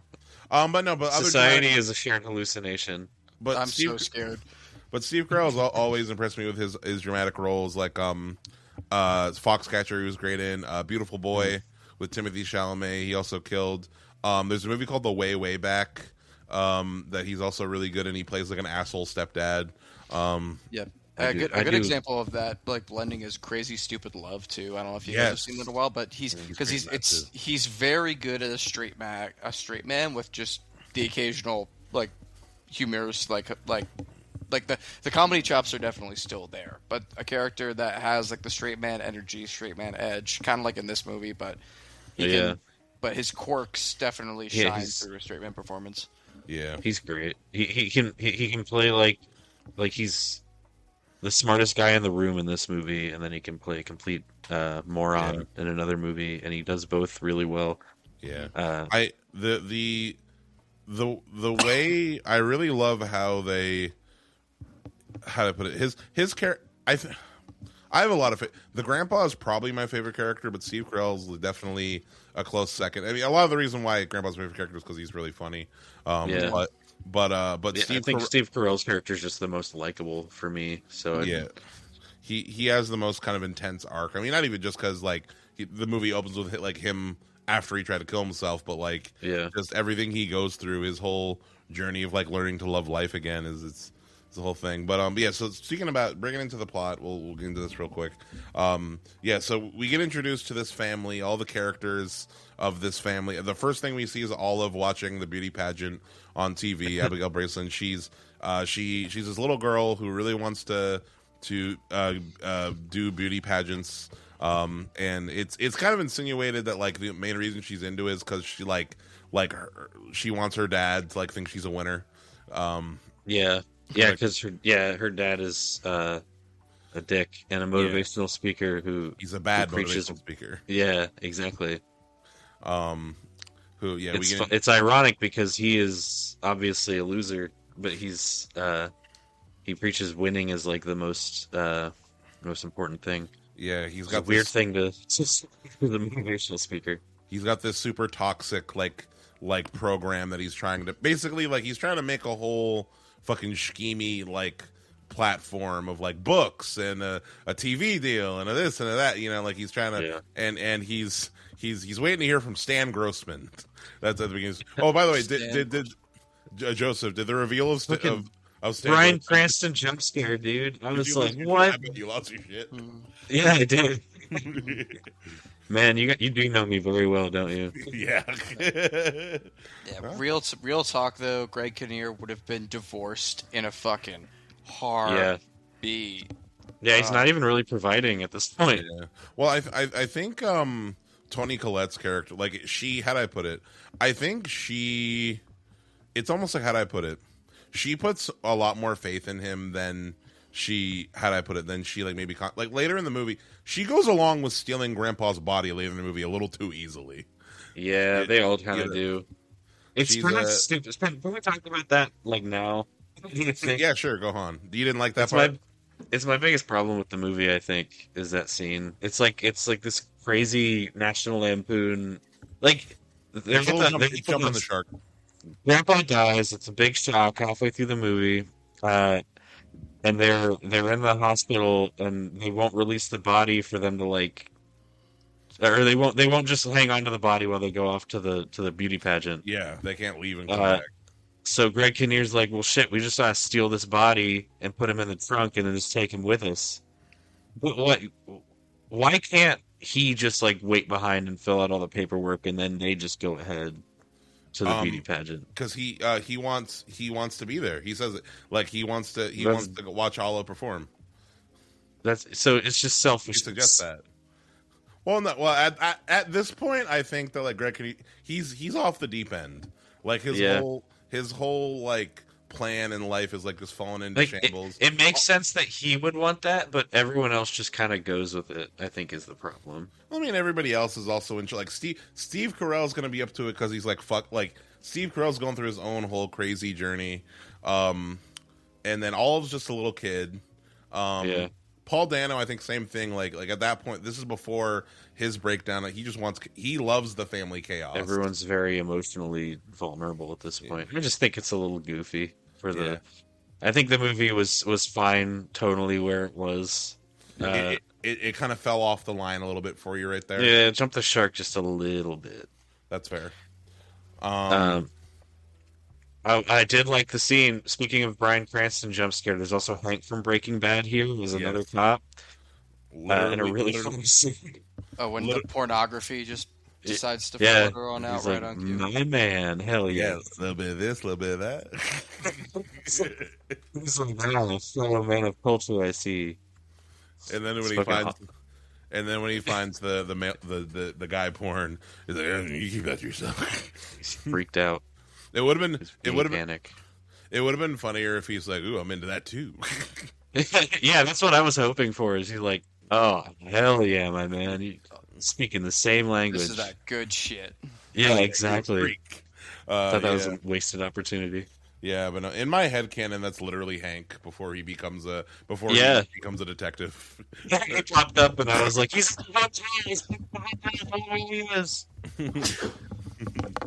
Sorry, at that was a it. sneeze.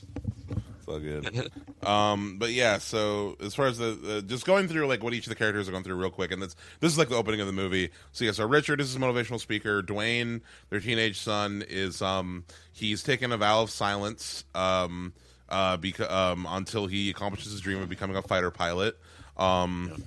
Let's see, yeah, Frank recently he's a Proust scholar. He's a man of education. He was the leading scholar in America. Leading press scholar until fucking Larry Sugarman took That his fucker.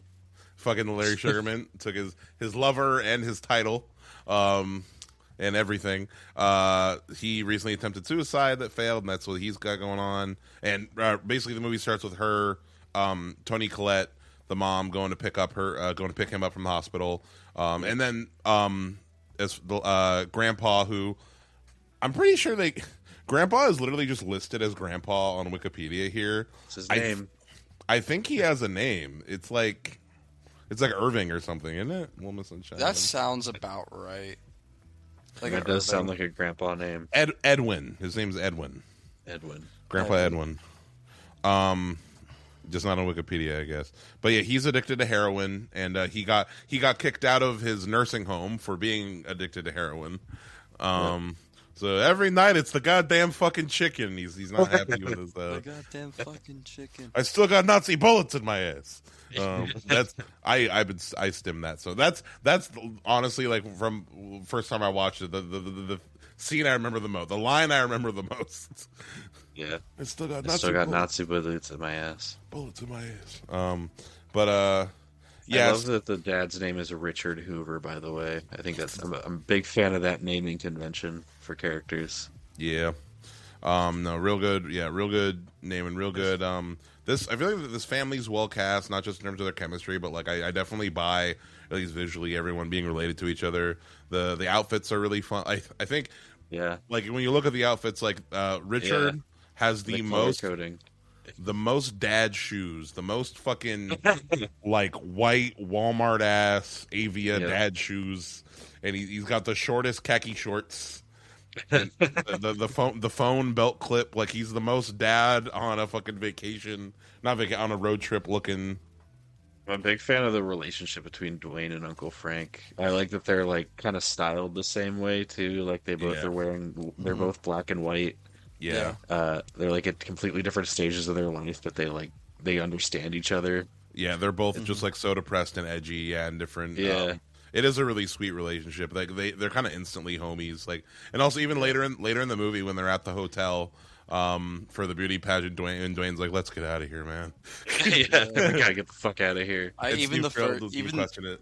Yeah, even their first scene together when he's spending the night Yeah. in Dwayne's room, and just like the tenderness of the note Yeah. of Don't like kill yourself don't in my room. and Yeah. the response is just like a sullen, and like Steve Carell, who's been like pretty much dead silent or nearly dead silent besides Yeah. Nearly dead. describing- Yeah, and it just him like looking at him and saying, "I couldn't do that to you." Like, that's Yeah. in my Yeah. yeah, in my opinion, the heart of the movie is obviously besides Olive is between those two, because they're the ones that change the most over the course Yeah. of the movie. I think the biggest success in this whole movie is getting me to like actually sympathize and kind of like Richard by the end of it. Mhm. Because oh my God, him at the beginning of this movie, Insufferable. Everything. one of the that most comes out of relatable characters in any fucking movie ever made. Yeah, Luck is Crowning achievement. luck is what winners call their luck is what losers call their fucking whatever their hopes. yeah, it's He's just sick in the head. the thing about Richard's character, and I like mentioned it earlier. Like, there's a certain threshold for characters and redemption for me personally. Mhm. Like towards the end of it, like the dancing scene is great. Like, I love Yeah. it. I love when the rest of the family goes up to support Olive. Like, there's a point where I just look at Richard. I'm just like, dude, I don't care about you. You've been such Yeah, a I was supposed to feel bad. I felt bad for him when his dad died. But when his business shit was falling through, I was like, good. Yeah. Yeah. I mean, hope my it favorite- does. Well earned. My favorite scene in the movie, or the scene that got the most reaction on me, is the diner scene, which is generally a really good scene. Yeah. Ice cream. Yeah, when there's the back and forth, like the ice cream, and the whole time I'm just so unbearably like rolling my eyes. I'm like, okay, you're beating a dead bush, like we get it, like it's, You are trying to give this little girl an eating disorder. yeah, Like, Yeah. And, actually. but then all the family, they just rally together and like, nah, fuck you, Dad. Yeah, Let's convince, let's open up the world a little bit to Olive. I mean, like, it's come such on, a clever little moment. Yeah, she's Yeah. such a fucking kid. You know. I really like. There's like that subtle look that the waiter gives uh-huh. to like the dad, or like to Olive, and the like essentially Yeah. like Alamodi, right? Like, you know. Yeah, Yeah. but and then the vibe's completely different when she comes back. yeah. Yeah. I love Steve Carell kind of making everyone at the table smile by explaining a la mode, and then Greg Oh, and Kinnear then- tells him to shut Shut the up. fuck up. Shut the he's fuck so up. he's so insecure. Richard is so Frank's telling insecure by Steve Carell's intelligence, and that, like, you in the scene where he's explaining his whole, like, why he killed himself, and he's like, #1 Proust scholar, and like, #2 Proust scholar. Who's #1? That would be me, Richard. Also even even worse for me than the ice cream scene, like with Richard being, but like when he's trying to like explain for Steve Carell why he killed himself, and like totally like, because he's a sick man, and totally Yeah, like, because he's sick in the head. Yeah, because it's a moment where, like, all of his, like, Steve Carell is really taking his time to be sensitive and answer her question honestly, and answer it in a way that she can, like, fully understand the whole picture. And Yeah. he's just trying to be like, oh, he's a loser, that's why. Yeah. He's a loser, so he tried to kill himself. All of it. And losers eat ice cream. Losers eat ice cream, and they don't get deals from Stan Grossman. yeah. Yeah, no, and just like Right. the balance between that and yeah, that whole scene too, like Steve Carell explaining that line's a rides line for me really well between the whole drama and comedy, because he's the whole time she's like, and that's when you decided to kill yourself, and he's like, no, then this worst thing happens. Yeah. Yeah, no, Steve Carell, yeah, he's really good. His white face. But I have the movie on in the background right now on my third monitor. It's been going. Nice. But what's it called? I would, because I got the DVD. But unfortunately, I didn't have the Sunshine DVD, so I wasn't going. But yeah, so there's the breakfast scene, which we kind of been talking about, just establishing everything in the middle of the breakfast scene when you're like, oh yeah, Olive, you got a voicemail from something about Little Miss Sunshine, and she immediately starts like, she's so cute. Like, she immediately starts Yeah. freaking out when she hears the voicemail. She starts screaming, packing her shit, like she's just running Yep. into the other room. And it Immediately, completely throws a wrench into their whole lives, and they have this big blow up argument. She doesn't even fucking notice. she's not listening, not caring, and it's like it's like, no, Richard, don't ruin this little girl's dreams. Like, he's trying to be like, we can't go, and Yeah. No, it's like, yeah, no, we're going. Yeah. One You way or only the go other. if you win. Yeah. When they're then we get the scene where they're rolling together and Grandpa's talking about fuck a lot of women, Dwayne. And we kind of get some more backstory Wow. on Grandpa. Like, what's up? Nothing. Sorry, sorry, Jack. I thought you said something that I thought I No, heard. my Yep. And also, I also want to say to another relationship. I like the dynamic between Grandpa and Frank. Even though like Grandpa Yeah. is throwing some like homophobic slurs and shit on, he's really, how'd I put it? This is not excusing homophobia or slurs at all whatsoever. Yeah. But like He's a Frank grandpa. knows that Grandpa's just ribbing him really, and also Yeah. like enough where it's like, you know, they collaborate on the whole ice cream scene too. Like there's a certain level, like when they're talking, like there's a certain level of respect amongst them. You Yeah. know, Yeah. Give me some so he's like, porn. yeah, give me some porn, the real nasty stuff too. That was you could tell Steve Carell was having a blast. Like, yep, that one and that. And then he runs into his ex and Larry Sugarman's outside too. Awkward scene. Which something that I want to mention is from the director's commentary. During that scene, they talk about how on paper that scene where he runs into his ex was written as a lot more comedic than it's a funny scene, yeah. but like No, but, you like, can Steve tell after he Carell- leaves, like, Steve Carell's like, I'm gonna fucking stuff. yeah, he shook, and like you can see Yeah. the pain and the embarrassment and like the shame on his face. Like they're talking about, yeah, Steve Carell just like really brought it. Yeah, no, just Yeah. fucking. I want to mention it again. Like, yeah, I enjoy Steve Carell as a dramatic actor way more than I do as a comedic actor. Honestly, Yeah. like, and anytime I've seen him do a drama, he's just like always and a part of it too is because like he's witty. Like Yeah. he's really good at dry humor. Like Frank is really funny. He's the like, king of the straight face. Actually, the next yeah. which I think one of the next scenes that happens is when Richard is explaining the 12 steps and explaining the whole thing, and he's like, "Yep, oh yeah, of course." Like he's the sarcastic about it. Wow, that's really interesting. Yep. Let's see. So yeah, another before. What's it called? Oh yeah. So the van. Yeah, the van breaks down. That's actually a huge thing. The van. So like the van, basically the first. It's the van is it's a manual transmission, and basically like the first. I don't remember the clutch breaks or whatever, and like the transmission can't go from in the first 2 gears. So in order for the van to go, they either need to have it be on a hill and roll down and then go, or the whole family has to like push the van to a certain speed before like the engine can turn on type deal. And the filmmakers talk about that's literally just representation of the family. They can only move forward, they can only get to where they're going when they work together. Pretty like Yep.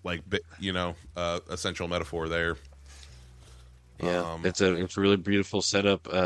When Grandpa catches Olive when she jumps into the van.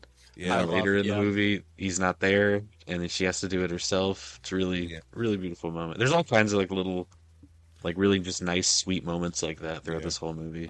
Yeah. I love the Go way ahead, that Jack. those I love the way that the shot, like, it's not the best shot movie in the world, but I love the way that that the pushing scenes are shot, just the whole family in the frame, like with Yeah. where the van is and where they're going, like just the immediate destination after the push. I like little moments like that in this movie. This movie is a lot of really good little moments and little choices. For having such dark themes and for like characters going through such serious shit, this movie is surprisingly heartwarming. Like it is a feel good movie. Like Yeah. weirdly enough. I love a good road trip movie. Yeah. What was I gonna say? The the scene where he's Frank's giving him shit for the program is happening right now.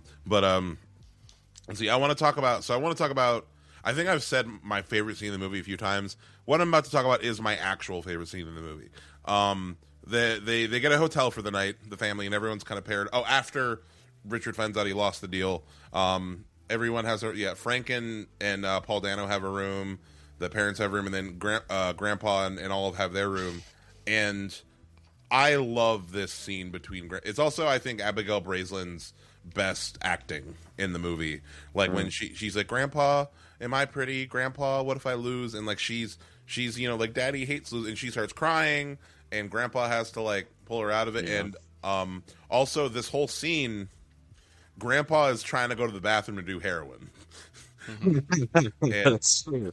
and originally, in the director's commentary, they talk about how originally, when they started shooting, the scene was written where like Grandpa and Olive just had this conversation, but they didn't have that element of him trying to, like, he was just sitting on the bed the whole time talking to Olive, and they're like, the scene is missing something. We need more motion, like some. So they have like, oh, why doesn't it, like, Grandpa's trying to go to the bathroom and do heroin, and every time Olive is like, Grandpa, and he has to get pulled back, and as Grandpa, and it's really just sweet character writing where like when Olive, he's not like mad about it.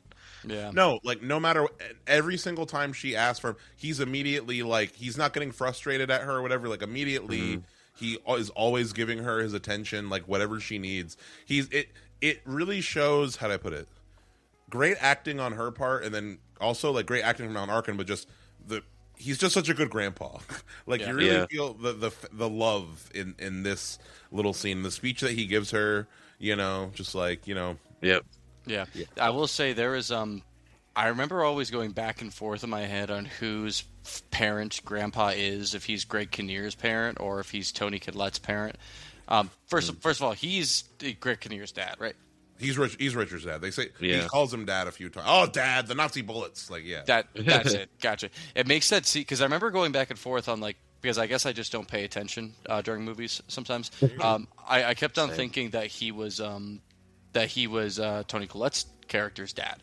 So the whole movie, like, or for the full like first 20-30 minutes until like I noticed like, oh, he calls him dad at one point. He's like, oh, he's just some disappointed like father-in-law. And then when you add the context, like, at least for me, it hit a lot more the context of his character and his disappointment and his attitude towards the family when you realize, wait, no, he is Richard's dad.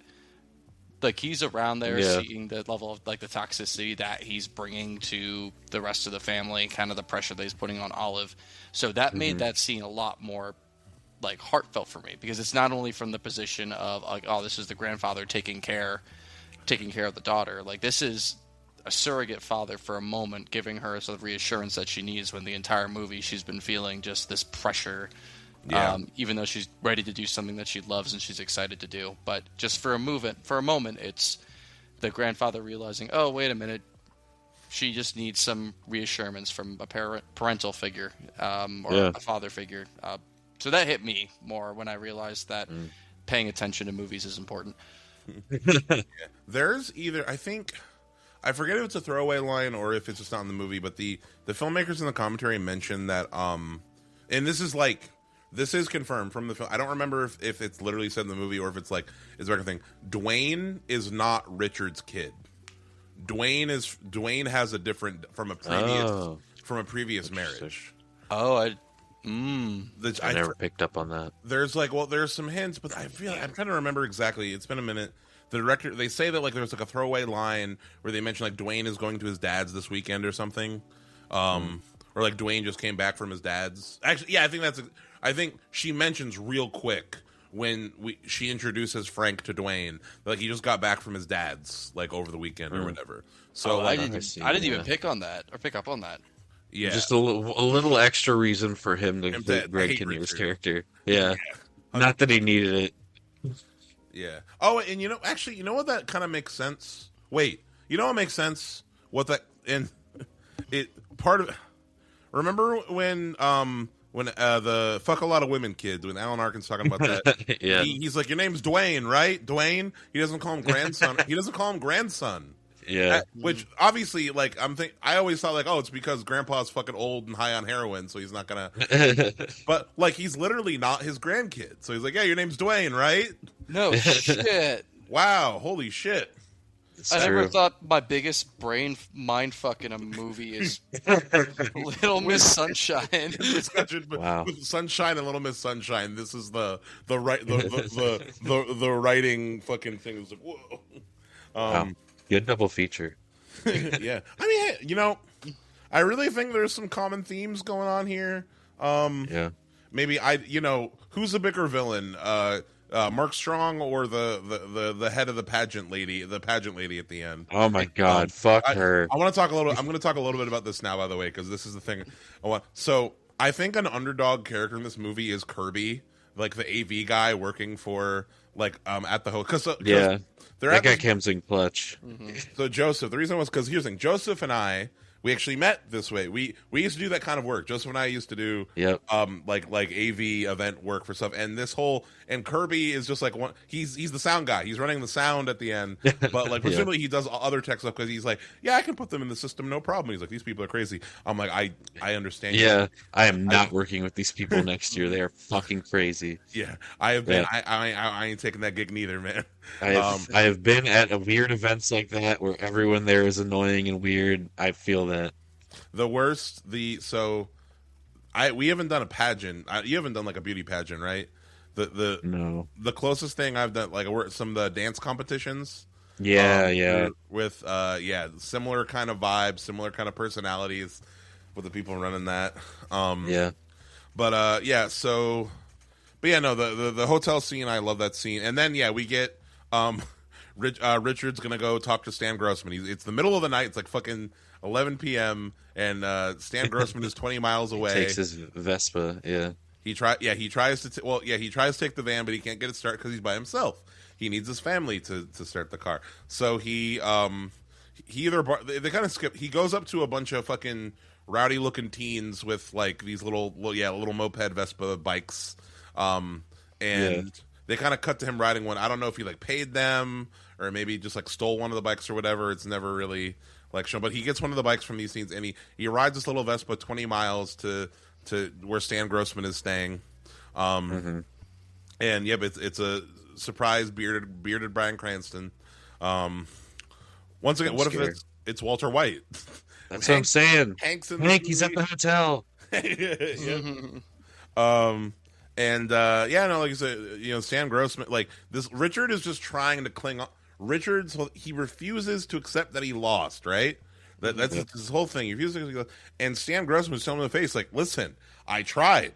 Yeah, it's not they working. Don't this ain't it. Want you.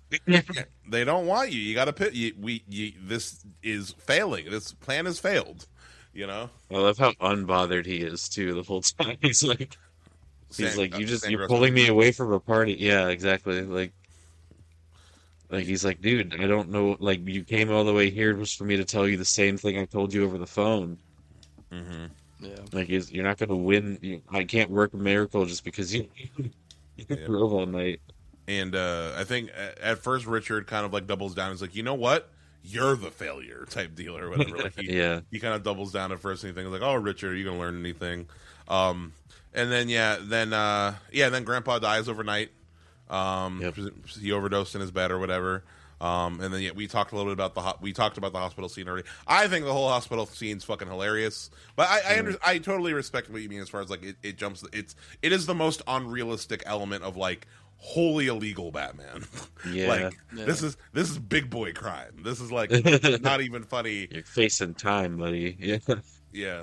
Yeah, they face no repercussions from the hospital, like no investigation. They just give it to some guys in a van to take away the body. Yeah, that's the thing. Is like there's gonna be a paper trail. People at that hospital are gonna notice that you left without paying, and like with a human body. The woman, the court, that woman, I forget what her title, like the coroner coordinator lady, like she knows that you were giving her shit about the body, and like she knows, and the hospital staff literally watching too, where it could all probably corroborate. Yeah. And she knows they know where you're going. You said like, yeah, we're trying to get to so and so for this pageant.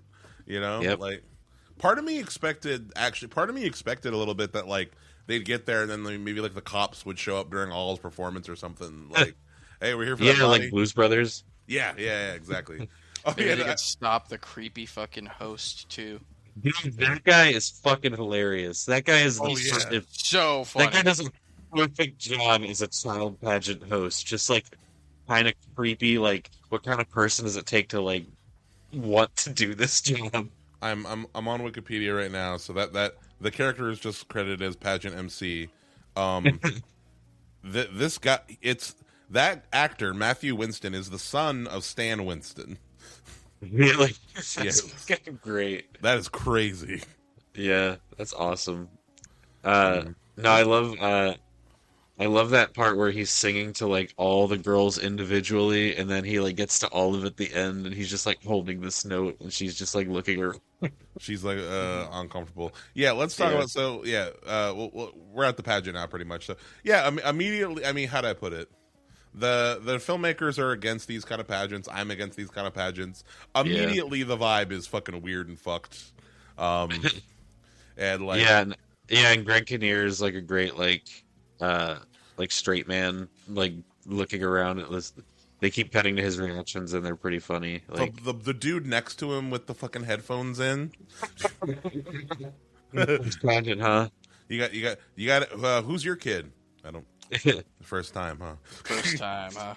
Yeah, immediately you got to make you feel. But yeah, no, yeah, no, just like they're portraying it kind of like as it is, as far as like like these kind of pageants are super exploitative, really Mm. just hypersexualizing these little girls and like Yeah, it's also so weird. also all the weird work like these girls are getting like spray tanned in the back like with this like really dangerous looking chemicals and like they're Yeah, no, and the movie, yeah, we're on the same page with the movie. I think where it's just like I think I'd rather be literally anywhere than yeah, Yeah. and with also it's very those people. it's also very clear that like it's a very like Olive is not how do I put it? It's not that she hasn't been preparing for it. It's just that like she it's very clear that the routine everything that Grandpa and her set up with the costumes and the routine everything Yeah. is not um it is not in line with the vibes of this pageant. And part of me wonders do you think that Grandpa purposefully kind of like set up Killed the himself routine. before he had to see it. No. I mean, like,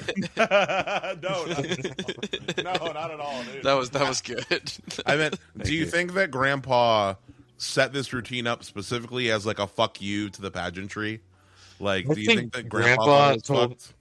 I think Grandpa told her to do what he thought was cool, what he thought people would Yeah. want to see. Yeah, because I don't feel like that. I could see both ways, but I don't think because Grandpa would have had to know, like, if it was like an Yeah. intentional, like, okay, this is gonna ruin Olive's life. No, I don't think Grandpa knows a lot about pageant culture. Grandpa was just winging it. Yeah, just Yeah. like, yeah, this would be fun. Yeah, exactly. But Grandpa would have been really, like Richard said at the end, Grandpa really would have been proud with the ones because Oh, yeah. she comes onto that stage with confidence, and it's totally such a great fuck you to the whole pageant. It's awesome. Like I was really satisfied seeing the fucking pageant runner lady be all pissed at Olive and Yeah. Richard's like she's Oh. kicking ass. That's what she's doing. Oh, we skipped one of my favorite scenes when Paul Dano finds out that he's colorblind. Oh yeah. Oh, that scene's that is probably forgot.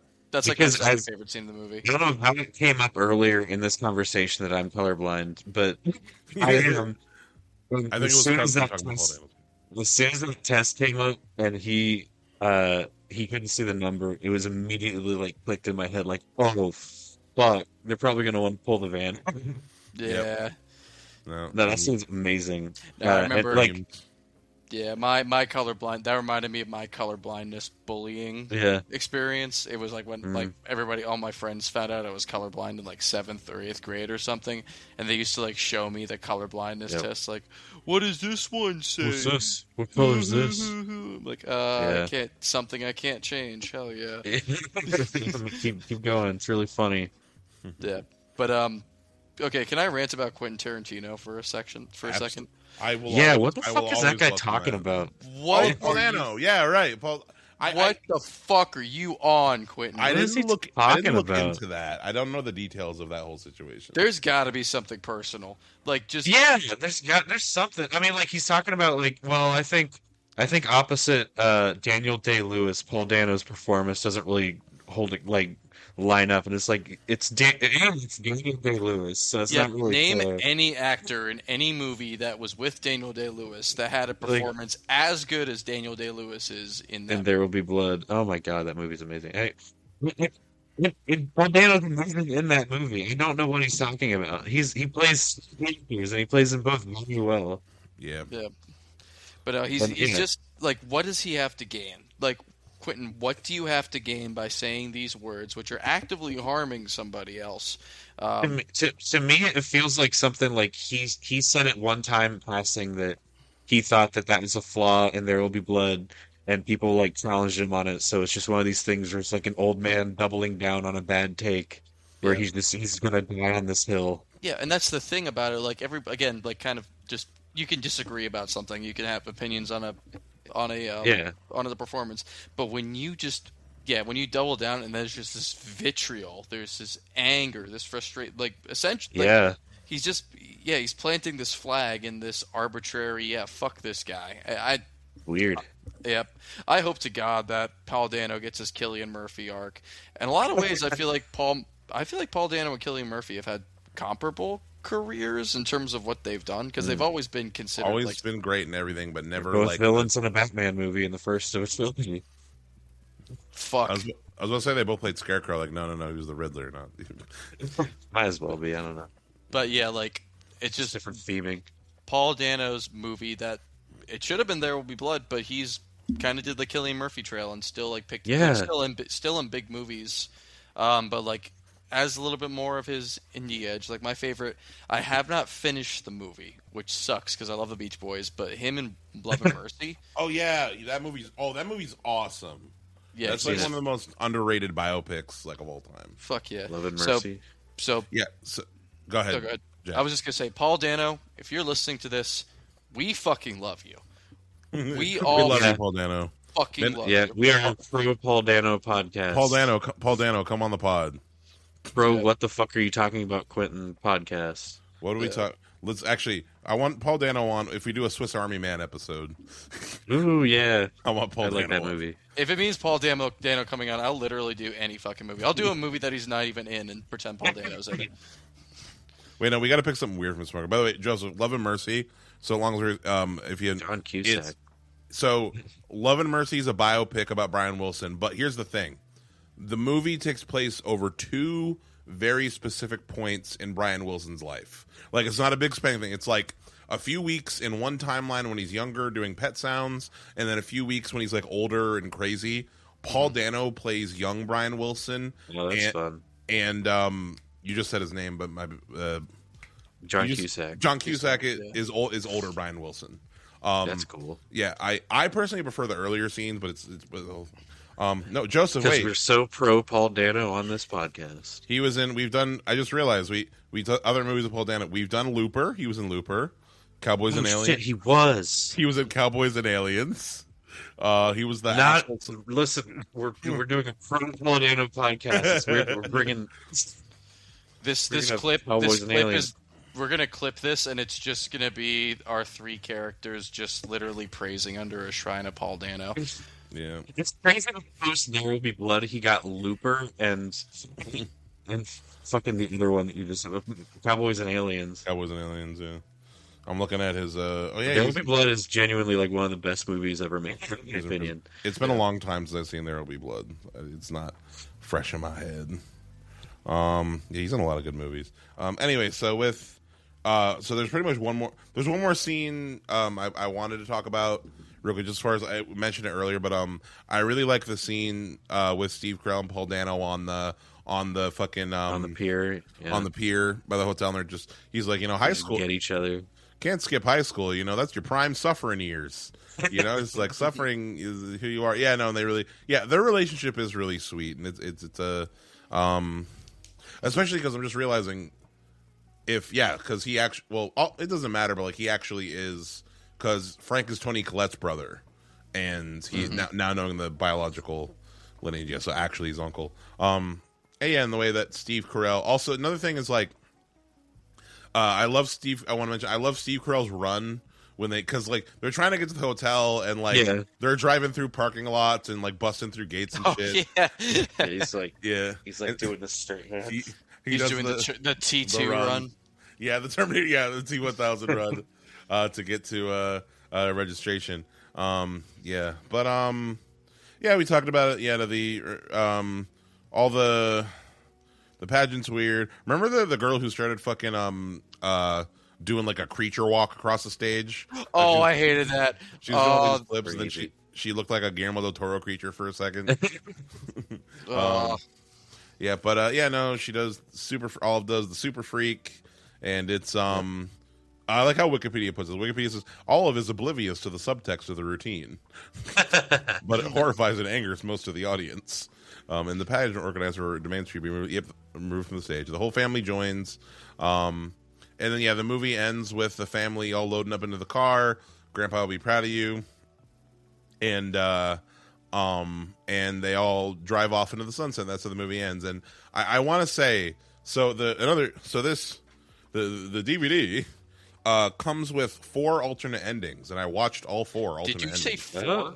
4 alternate endings. Summarize, please. So long story short, they're all kind of a variation on a similar thing where it's like, so the I don't know if you remember, there's a scene where Dwayne is like poking around backstage of the pageant, and he comes across the trophy, like the big ass pageant trophy, and he kind of looks at it for a second.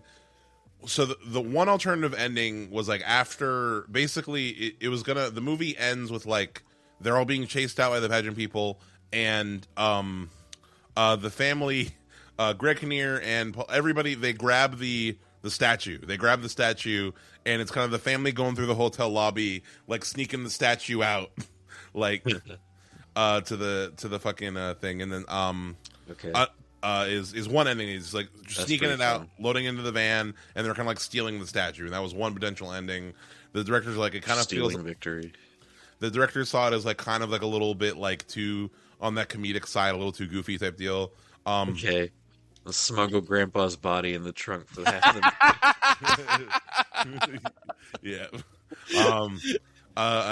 Another ending they had was like the family having like a lunch at like some rest stop. Basically, like they're at just like some rest stop on the road, and they're all having, and they all just seem happy. Like there's a song playing in the background, and they all just like seem. All these alternate endings, by the way, are also have a commentary from the directors during while they're showing it, and they're at this restaurant, and the whole family is just like really happy and like, oh, they're all happy now as a family, and they just thought that it felt too cheesy, felt too clean, that one. Okay. Mm-hmm.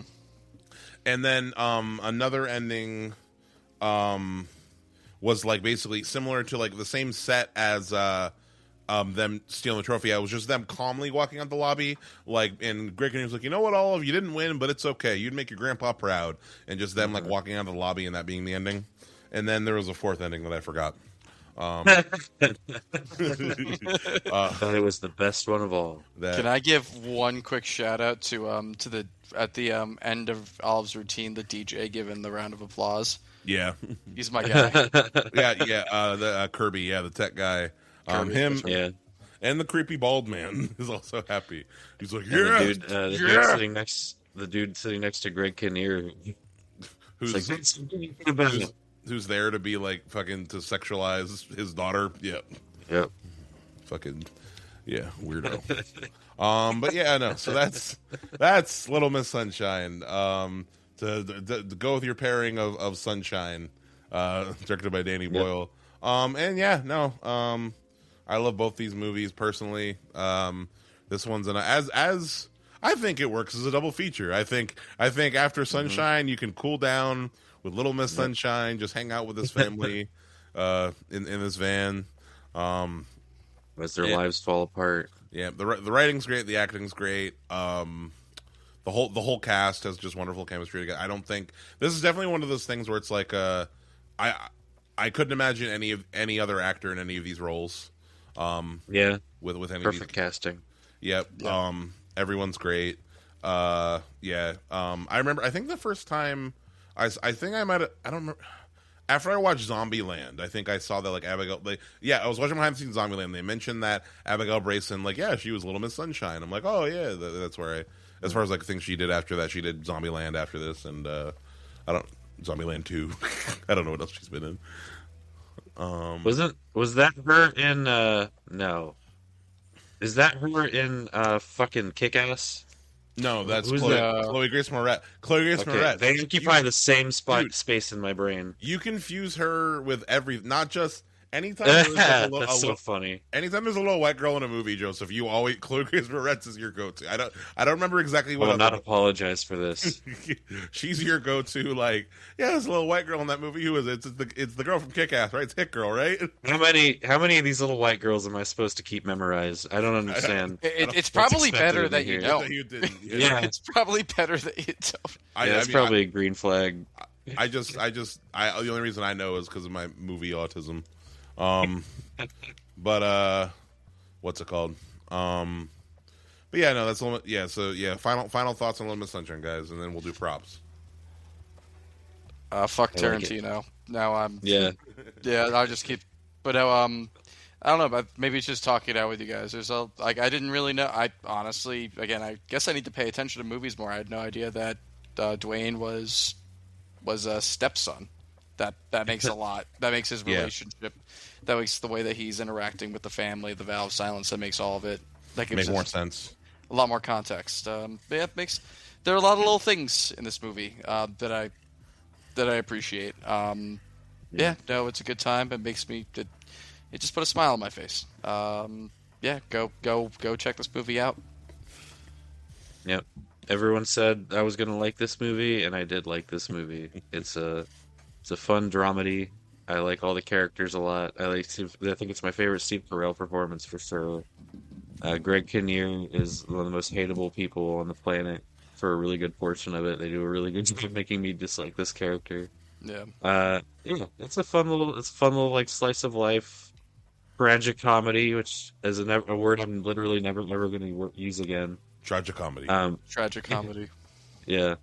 I was gonna I was about to say something really stupid and be like, "Isn't there another way to say tragic comedy?" And I was about to say tragedy, and I'm like, "Oh, wait a minute." Yeah. It's one way to do it. Yeah, no, it's good. You should check it out if you haven't seen it. It's kind of a classic at this point. Yeah, go check it out. It's easy to find on physical media. I don't know if Walmart. I don't know if I want to upgrade to Blu-ray recent. Like, I don't know if I want to upgrade it to Blu-ray. I've appreciated DVDs a lot more lately in the secondhand world. There's a lot more good like special editions of DVDs with like more special features out there than Blu-rays lately. But although Sunshine though, harder. I'm getting Sunshine on Blu-ray though. I don't want no sub HD that shit. Yeah. Props, you guys. I've had my props set up from the beginning.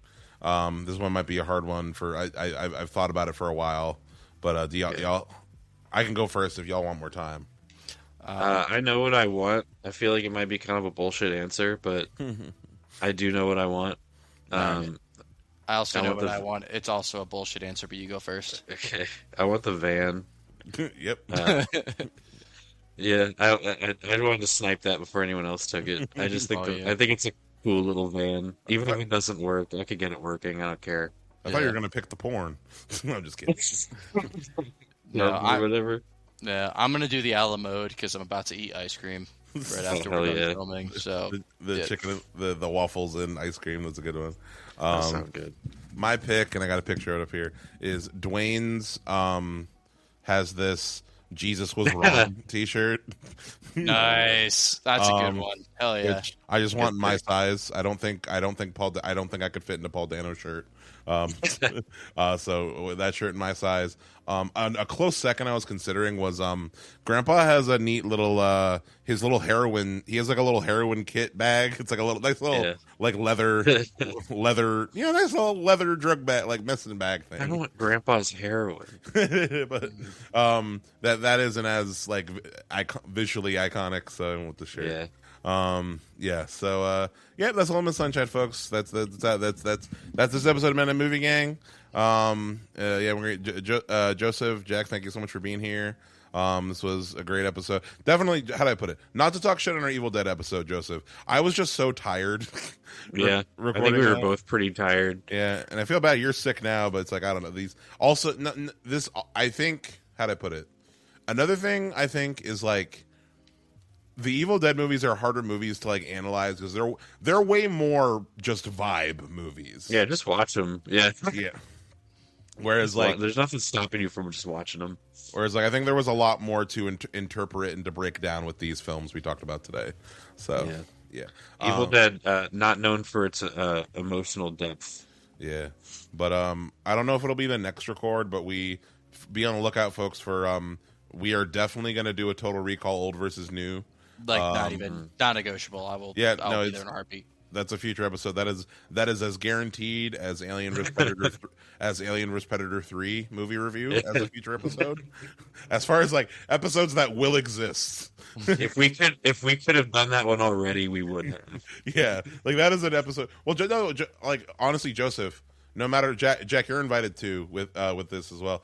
Yay. Whenever Alien vs Predator 3. When the date gets announced of when it's coming out, Joseph, one of us is going to the other. Like we're gonna see it in theaters together, and we're also gonna record that episode in person because that I like that plan. Yeah, that has to happen. But yeah, no, thank you so much again, folks. You can go to Midnight Movie Gang YouTube channel to check out more episodes. Also check out the new video essays I've been posting. There's 2 up right now. One on Aliens, one on Tremors. If you want some fun video content, I'm working on a Michael Myers one right now. But by the time this episode comes out, that video will for sure be out. It's a longer one. It's like 16 minutes. So I hope y'all enjoy that. And check us out on Instagram, Midnight Movie Gang, on there, TikTok, all them shits. And yeah, thank you so much again. Bye, y'all. Bye. Bye. So, here we go. With childish frustrations and complexes, the police are searching for James Thomas, believed to be...